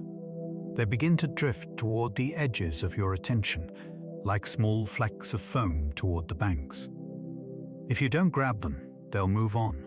You can watch them go the way you'd watch a leaf pass by on the surface. Noted, acknowledged, not chased. You might even imagine certain self-criticisms, the harsh, repetitive ones that weigh you down, as clumps of sediment that the river has been holding in suspension for too long. You do not have to drop them all at once. The river doesn't. It releases its load gradually, wherever the current makes room, a little here, a little there. Perhaps tonight, you let go of just one grain. You notice a single thought that says, "I should have done more," or "I'm not enough," and you imagine placing it gently into the water where the current can take it. You don't have to push it downstream. You only have to stop holding it so tightly. It may return, that's okay. Sediment is like that. It can be picked up again in the next storm, but each time you practice setting it down, you deepen your trust that letting go is possible. You, like the river, are allowed to reshape what you carry. Sediment is not only heavy things, either. Sometimes the river lays down layers of richness, nutrients, soil, organic matter that make the ground fertile. Over years, these deposits become places where life flourishes, meadows, forests, wetlands teeming with quiet activity. Your mind, too, sets down good sediment, moments of kindness you received, a look of understanding from someone you barely knew, a sentence in a book that made something click, times when you surprised yourself by being brave, or gentle, or honest. These, too, are experiences the brain may choose to keep, strengthening their traces during sleep, weaving them into the fabric of who you believe you are. Sometimes we overlook this kind of sediment, focusing only on what feels wrong or unresolved. But tonight, if it feels right, you might let your attention rest briefly on something small and good you encountered recently. Not as a forced exercise in gratitude, but as a simple observation. A cup of something warm. A moment of laughter, the way the light hit a wall.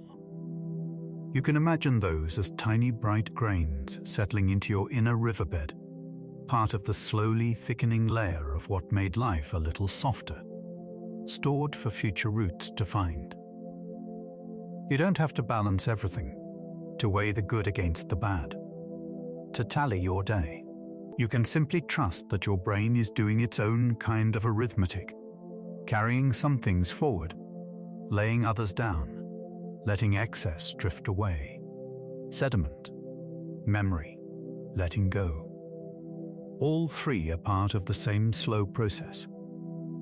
As you sink deeper into softness now, your breath steadying, your muscles loosening, you might picture yourself not just beside the river, but as the river. Thoughts and feelings pass through you like particles in the current. Some you hold for a time, letting them shape your bed, your banks. Others you carry only briefly, then release. You do not need to clutch every grain that passes. You are made to move, to change, to be reshaped by experience and then to let that experience go. If some part of you still feels tight around something, an old story, an old fear, an old tension, you can offer it this reassurance: it does not have to vanish tonight. It can soften grain by grain. The river does not rush its own work. It trusts that, in time, everything finds its resting place. Meanwhile, the brain's quiet cleaning crew is already out. Inner waters already flowing through hidden channels, rinsing the day from the spaces between your cells. You are allowed to rest while all this happens. You are allowed to do nothing but lie here, listening to a story about a river that carries small things and sets them down.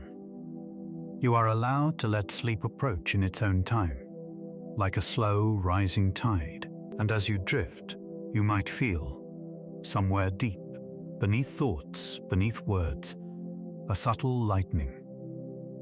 Not everything is gone. It doesn't need to be. But something has shifted.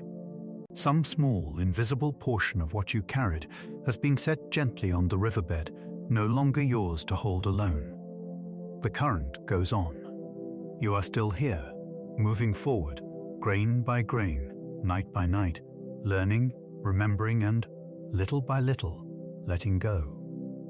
We've walked beside it as it traced its meandering curves, watched it carry sediment like old stories, studied the lacework of its branches along the shore. Now, the valley widens.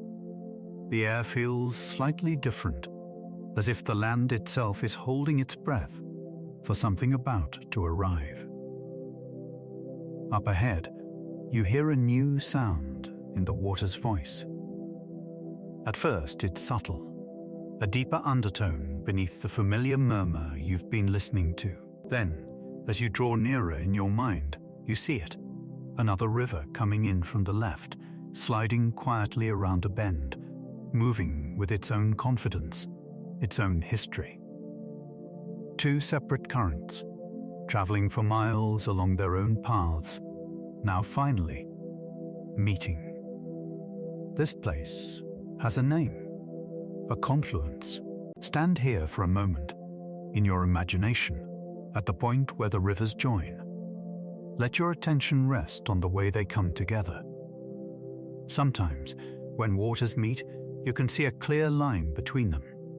One carries darker silt from distant mountains, the other is pale and clear from snowmelt. For a while, they flow side by side, distinct ribbons pressed together in the same channel. Then, swirl by swirl, they begin to mingle. The line softens, colors blend. After a little distance, it's no longer possible to say which droplet belonged to which river. They are still themselves, and yet they are also something new. The current feels stronger here, more complex. Little eddies form where the two flows braid. Some branches of water curl back on themselves before being drawn forward again. There's a sense of negotiation, of adjustment, as if each river is learning the other's rhythm. It is a quiet, powerful reunion. Human beings are like this too. No matter how solitary you feel sometimes, your life has been shaped by confluences, places where your own inner river has met the currents of others. Family, friends, strangers, songs, stories, all the streams that have poured into you along the way. Our nervous systems are built for this meeting.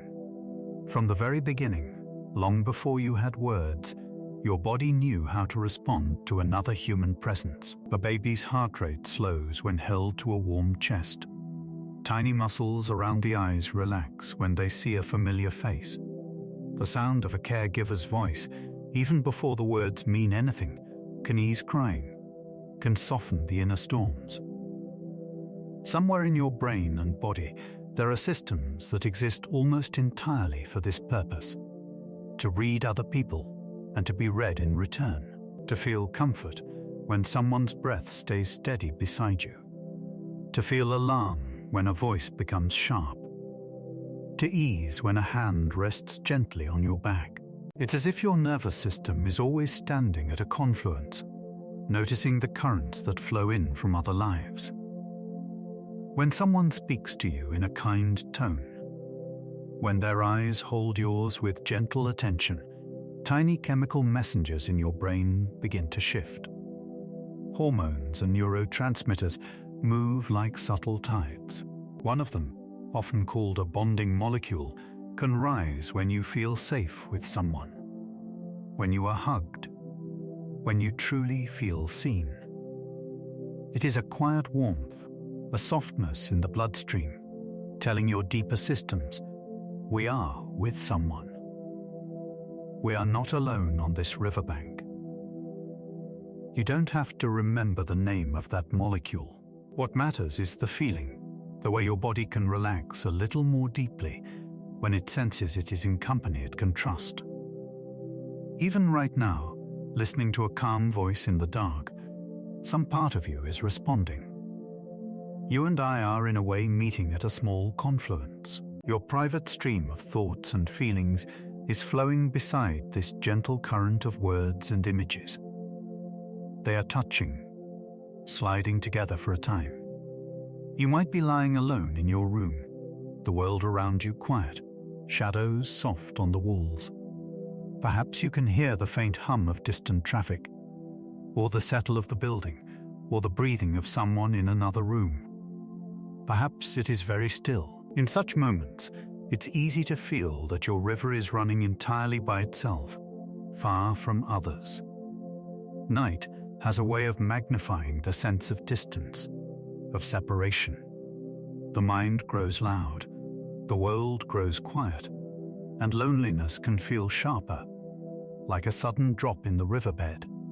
It's normal to feel that. Many people, in cities and towns and countryside all over the world, lie awake at this very moment, wondering if their lives are drifting too far from other lives, wondering if they are missing something everyone else has, wondering if, somewhere along the way, their river left the main channel and is now winding alone through empty land.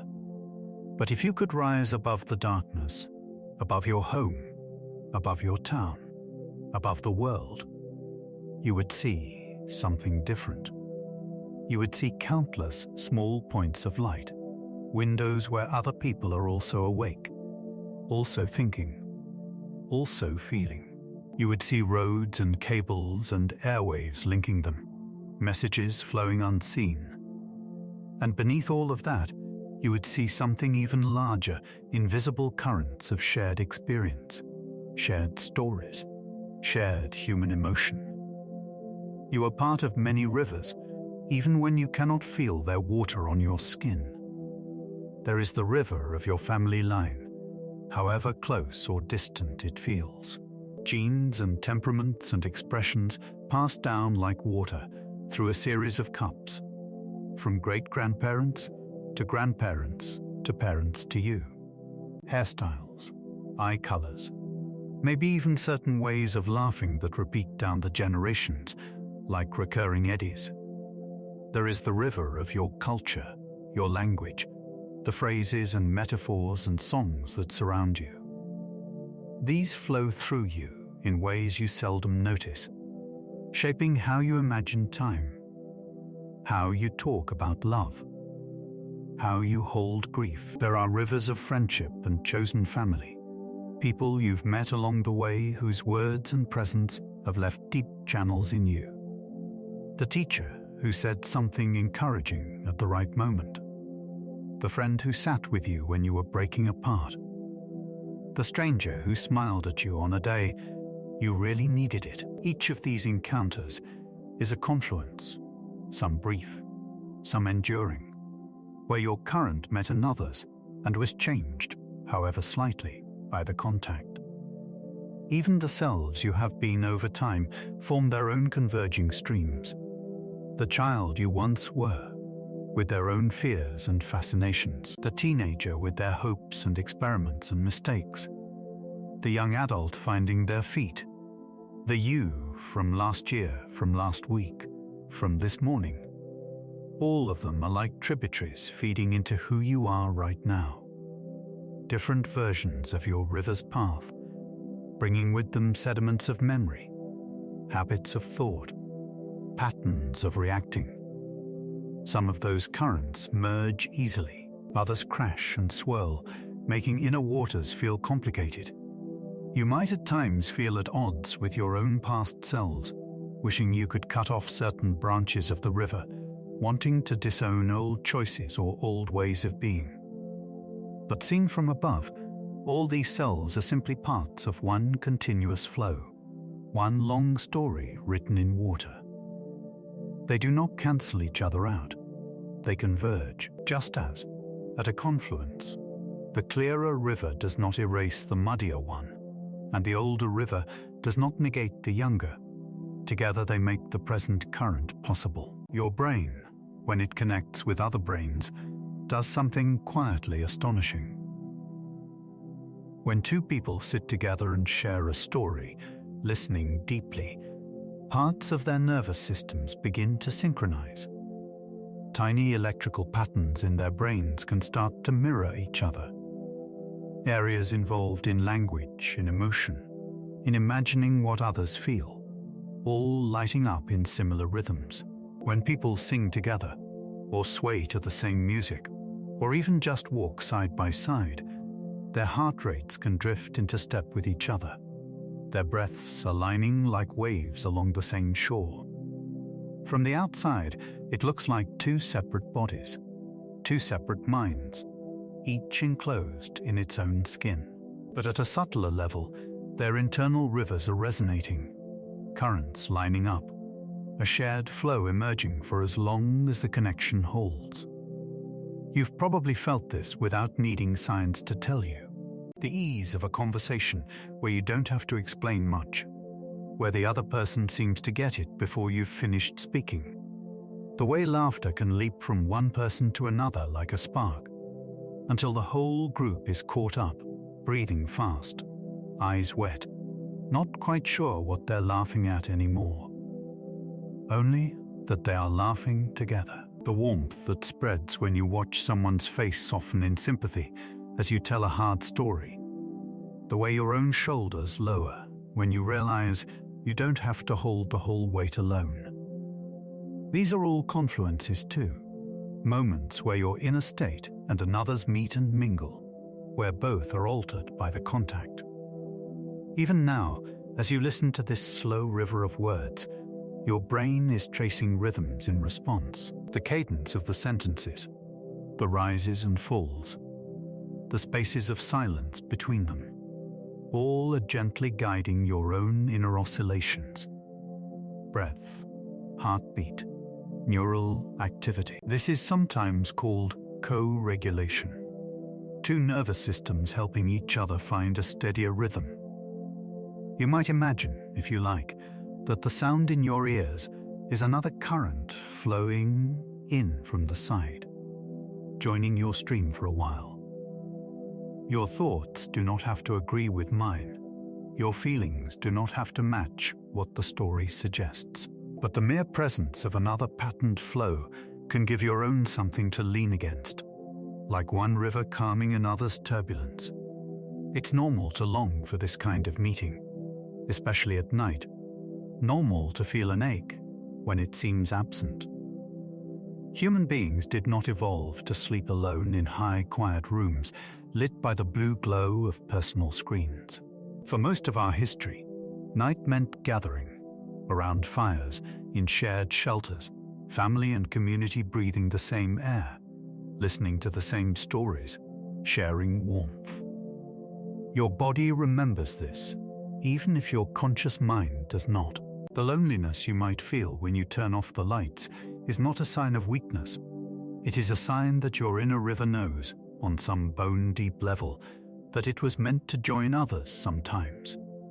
That isolation, while sometimes necessary, is not its native state. But connection can take many forms. It can be a text from someone you care about, that you read again before bed. It can be the memory of a hug. It can be a song that makes you feel understood, recorded by someone you will never meet, but whose voice carries along the same emotional river you are floating on. It can be this moment, here, where a pattern of language, born in one mind, is reaching into yours across distance and time. You are not physically at a confluence of bodies right now, perhaps, but you are at a confluence of patterns, of meanings, of stories.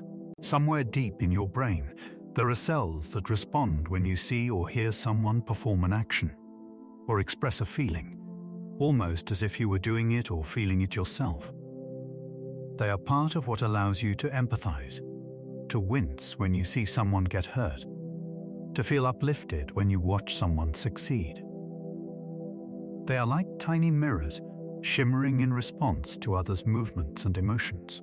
These mirroring systems, along with many others, help your inner river flow into and be shaped by the rivers of others. When you read a novel and feel what the characters feel, when you watch a film and flinch at the moment of impact, even though you are safe in your seat, when you hear a story of courage and feel your own heart grow a little braver.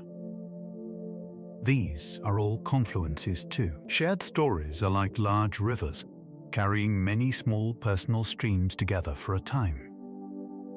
In them, separate lives find common currents. Grief, desire, hope, fear, love. The details may differ, but the underlying waters are familiar. You are swimming in those shared rivers more often than you realize. Tonight, if you feel far from others, it may help to remember that countless people have felt something like what you're feeling now. The specific shapes of their worries differ, but the textures, the tightness in the chest, the restlessness in the hands, the wish for someone to say, "It's okay, I'm here," are ones the human nervous system has known for a very long time. You are not outside the human river. You are in its center. Stand again in your imagination at the confluence you first saw. Watch as the two rivers slide into each other as their waters merge and carry on. Trace backward, upstream in your mind.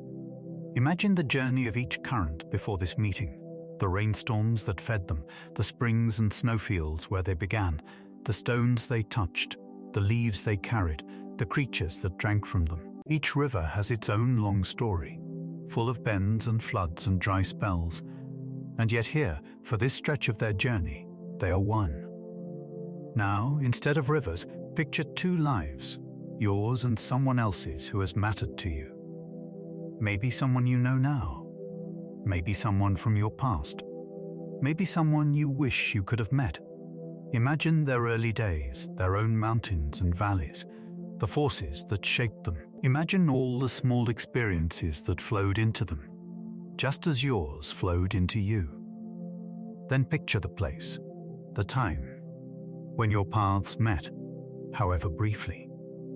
A conversation on a bench, a class you took together, a message online, a shared joke, a song you both loved.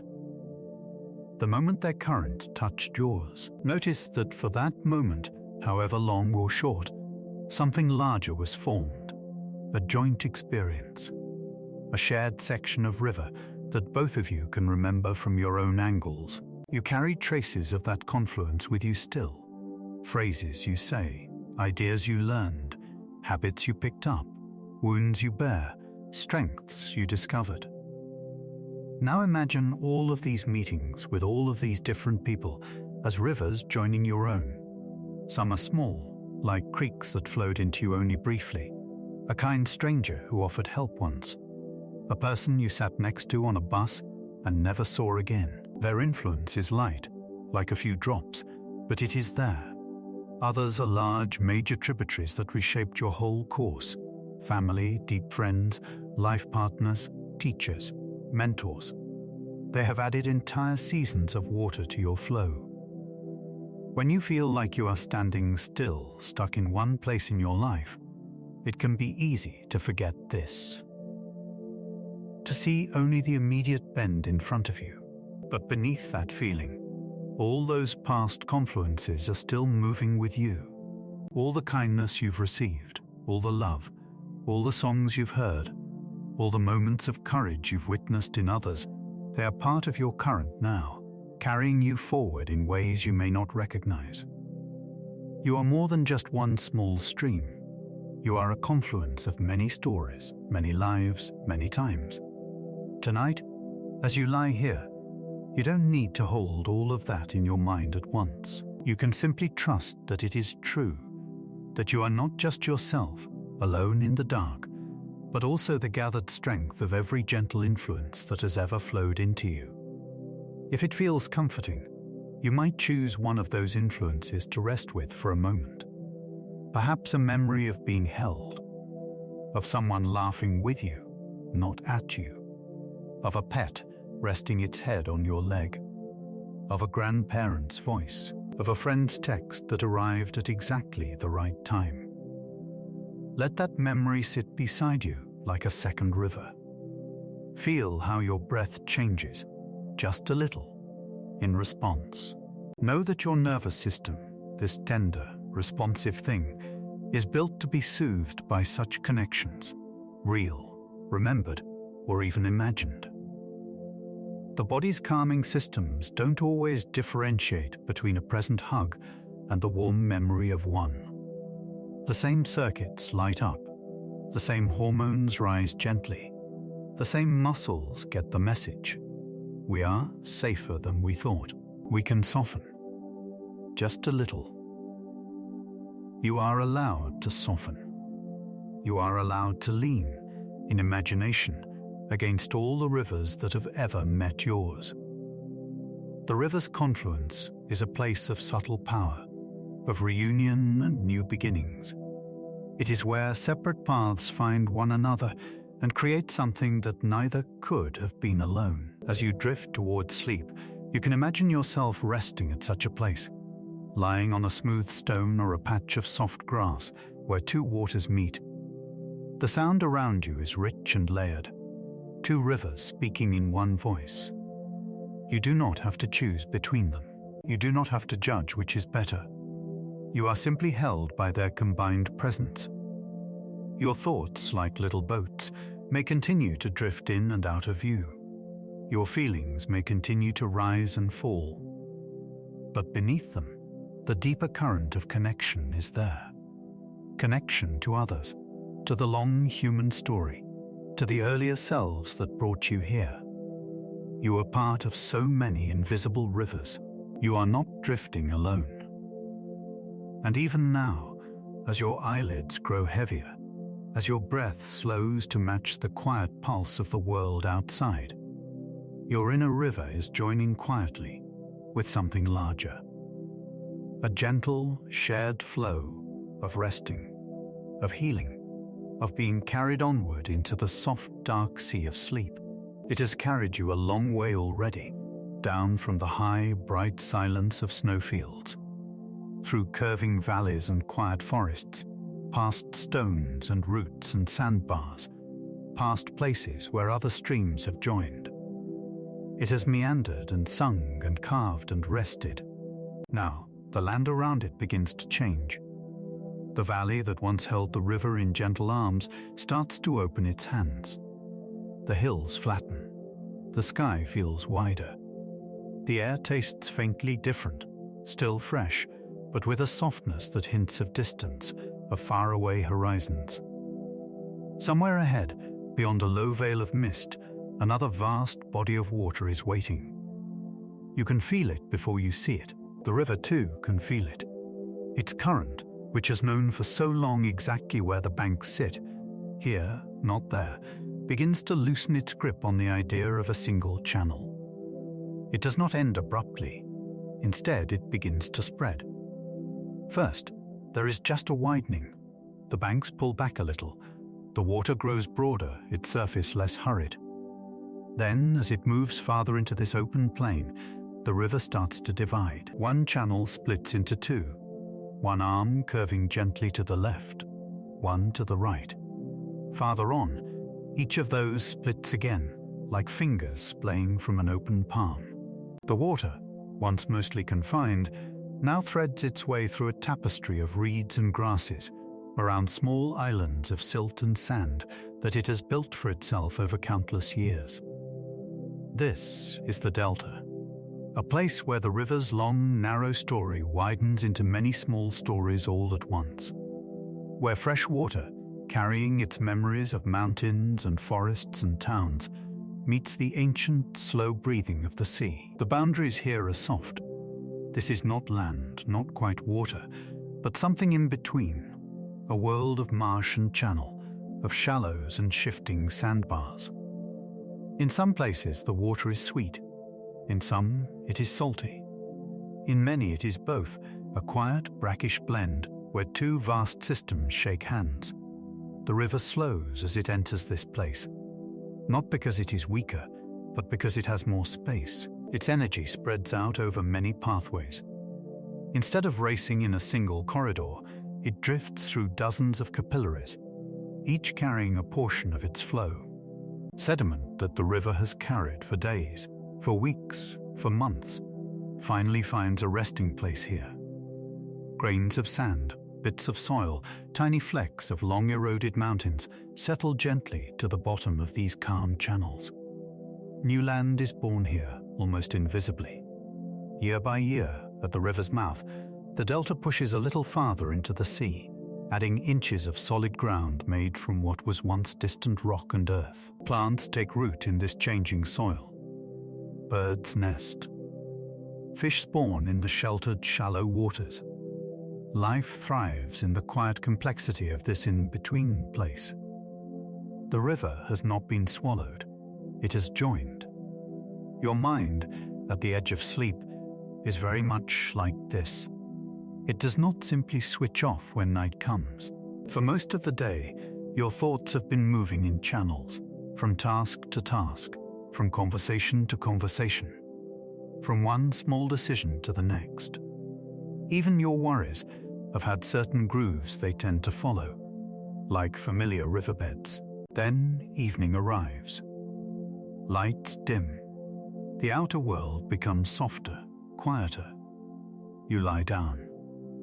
The day's banks, those clear lines between what I'm doing now and what comes next, begin to blur. Your attention starts to widen. Thoughts that were marching in single file now drift apart, fanning out into parallel streams. You remember something from this morning, then suddenly you're thinking of childhood, then of a place you've never been, then of a face you saw once in a crowd. Images flicker at the edge of your awareness. Half-formed sentences, snatches of music, strange little scenes that don't quite make sense. A staircase that doesn't go where it should. A room in your old school that has somehow become a forest. This is the delta of your mind, the gentle, shifting place between wakefulness and sleep. Scientists have a word for the threshold between being awake and being fully asleep. A soft one, almost musical. But you don't need to remember it. You've visited this place thousands of times. It is the feeling of your thoughts loosening their hold on daytime logic, of your senses turning inward. At first, the river of your mind still carries clear reflections of the day. To-do lists, snippets of conversations, the email you meant to send but didn't, the thing you said that you wish you could take back. They move through your channels in recognizable forms, but as you linger at the edge of sleep, these forms begin to break apart and recombine. Your brain, freed from having to track the external world so closely, starts to play. Neural activity, which during waking hours pulses in quick, busy rhythms, like small, choppy waves on a windy lake, gradually slows. The electrical patterns sweeping across your brain become larger, smoother, more synchronized, as if many separate ripples are merging into broader swells. One by one, the narrow channels of focused thought feed into something wider. Maybe you felt this in the strange disjointedness of the moments before you fully fall asleep. You catch yourself thinking about something utterly random, an image of a boat made of bread perhaps, or your childhood bedroom filled with snow. For a second you're aware of how odd it is, and then that awareness slips, like a hand losing hold of a railing, and you are in the dream. Those odd bits and pieces are like the small currents in the delta, winding their way around little islands of memory and imagination as the larger river of consciousness nears its union with the sea of deep sleep. Somewhere inside your skull, this transition is being choreographed by delicate systems that rise and fall like chemical tides. Tiny bursts of signal in your brainstem, the old deep part of your nervous system near the top of your spine, are quietly nudging your body toward rest. They lower the drawbridge between waking and sleep, dim the brightness of incoming sensory information, release the muscles from constant readiness. As you drift deeper, your brainwaves continue to change. From fast, spiky rhythms of alert thinking, they move into slower, rolling patterns as your mind relaxes. Early in sleep, they are gentle, like small waves lapping at the shore of a lake. As you move into the deepest, most restorative phases, they become larger, slower, more unified, great, slow oscillations sweeping across wider areas of the brain. If you could see these on a screen, they would look like the cross-section of ocean swells, high peaks, low valleys, repeating steadily. The language of science calls this slow stage delta sleep, after the fourth letter of an ancient alphabet. Your brain, it turns out, has its own deltas, broad, slow waves that appear when it is most deeply at rest. In this state, consciousness as you usually know it has receded. You may not be dreaming in stories, or if you are, they are so deep and far from the surface that you rarely remember them on waking. The mind has moved fully into its wide, slow channels. The tight corridors of daytime, thought are quiet. Here, the body does some of its most important nightly work. Cells repair small damages from the day. Tissues rebuild. Hormones shift to support growth and healing. The immune system revises its plans, deciding which defenses to strengthen, which messengers to send. The internal cleaning systems of the brain, those gentle flows of fluid that wash away metabolic dust, become more active, rinsing and refreshing. Memories, too, are being tended.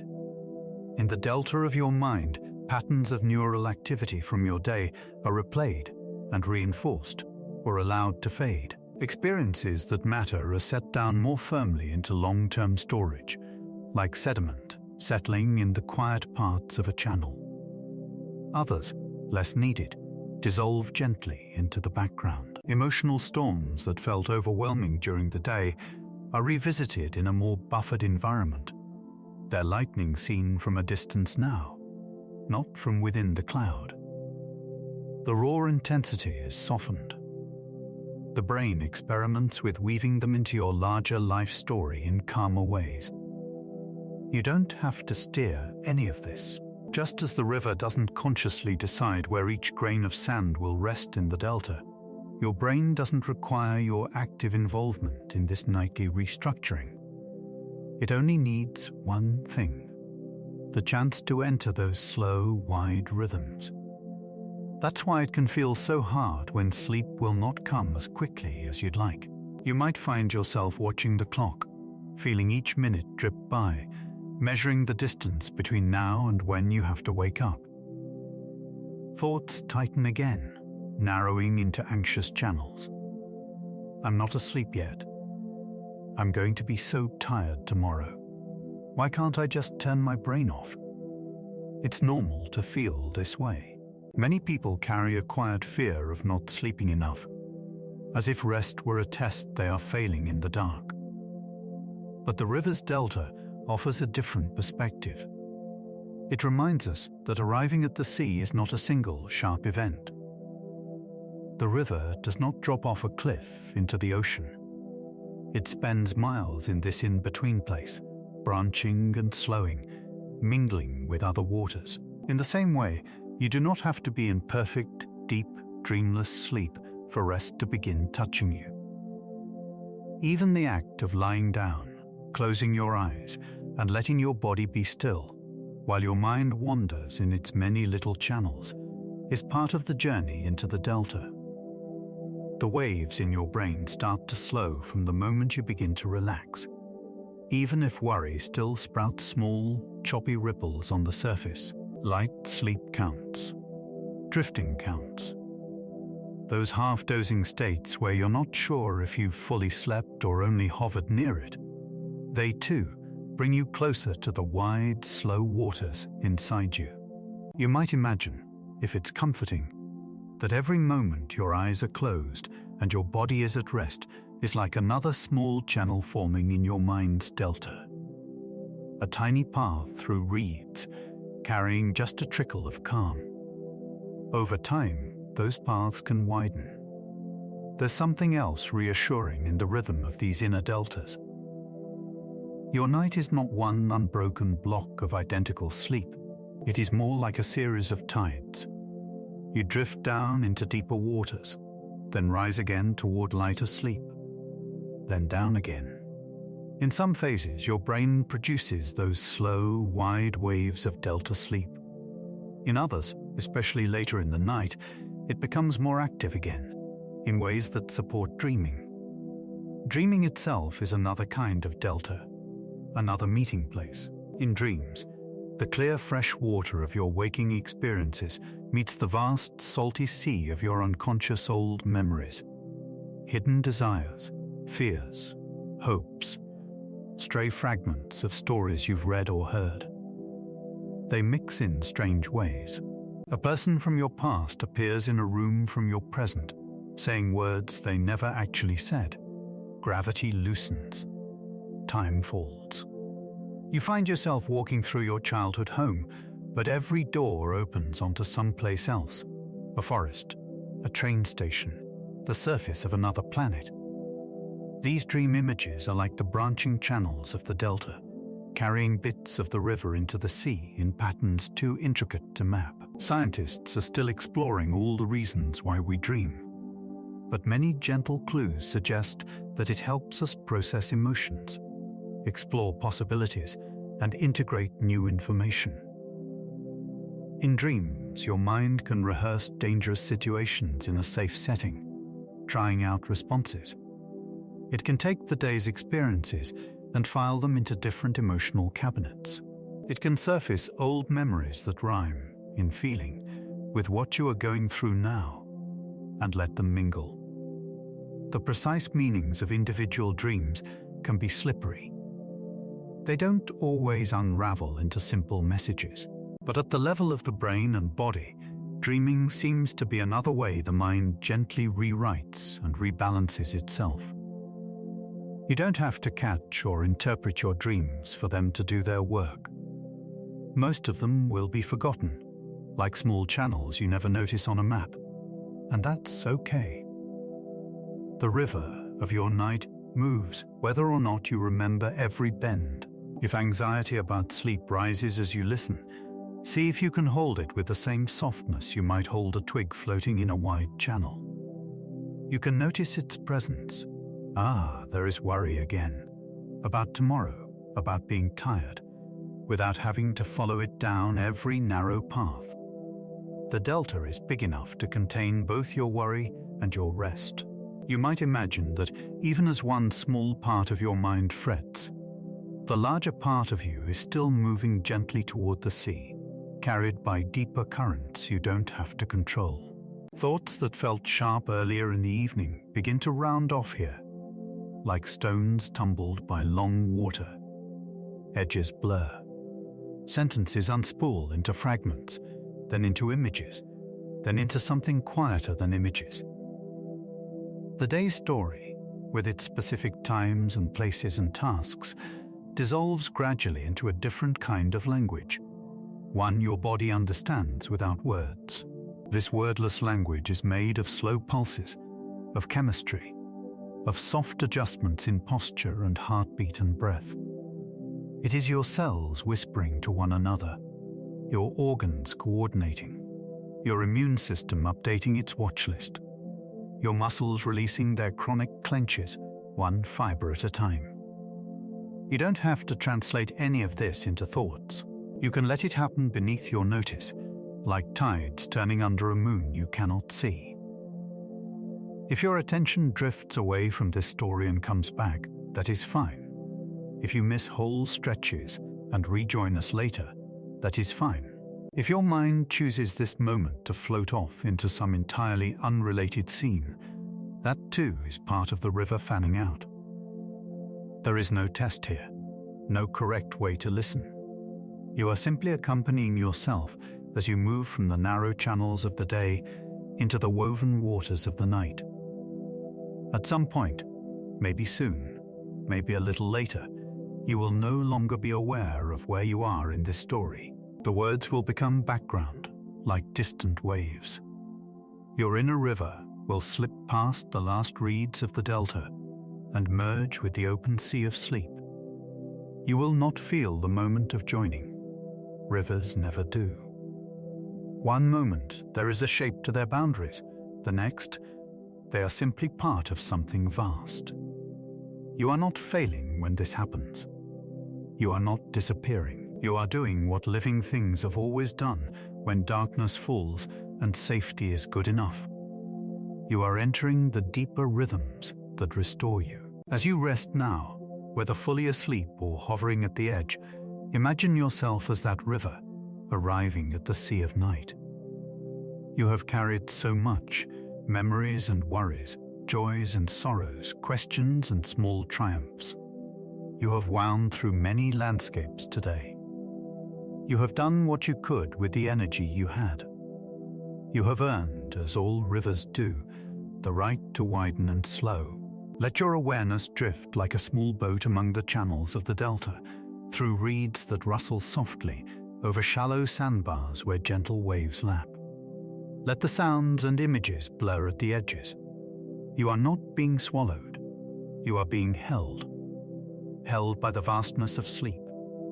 Held by the slow, deep waves of your own brain's delta.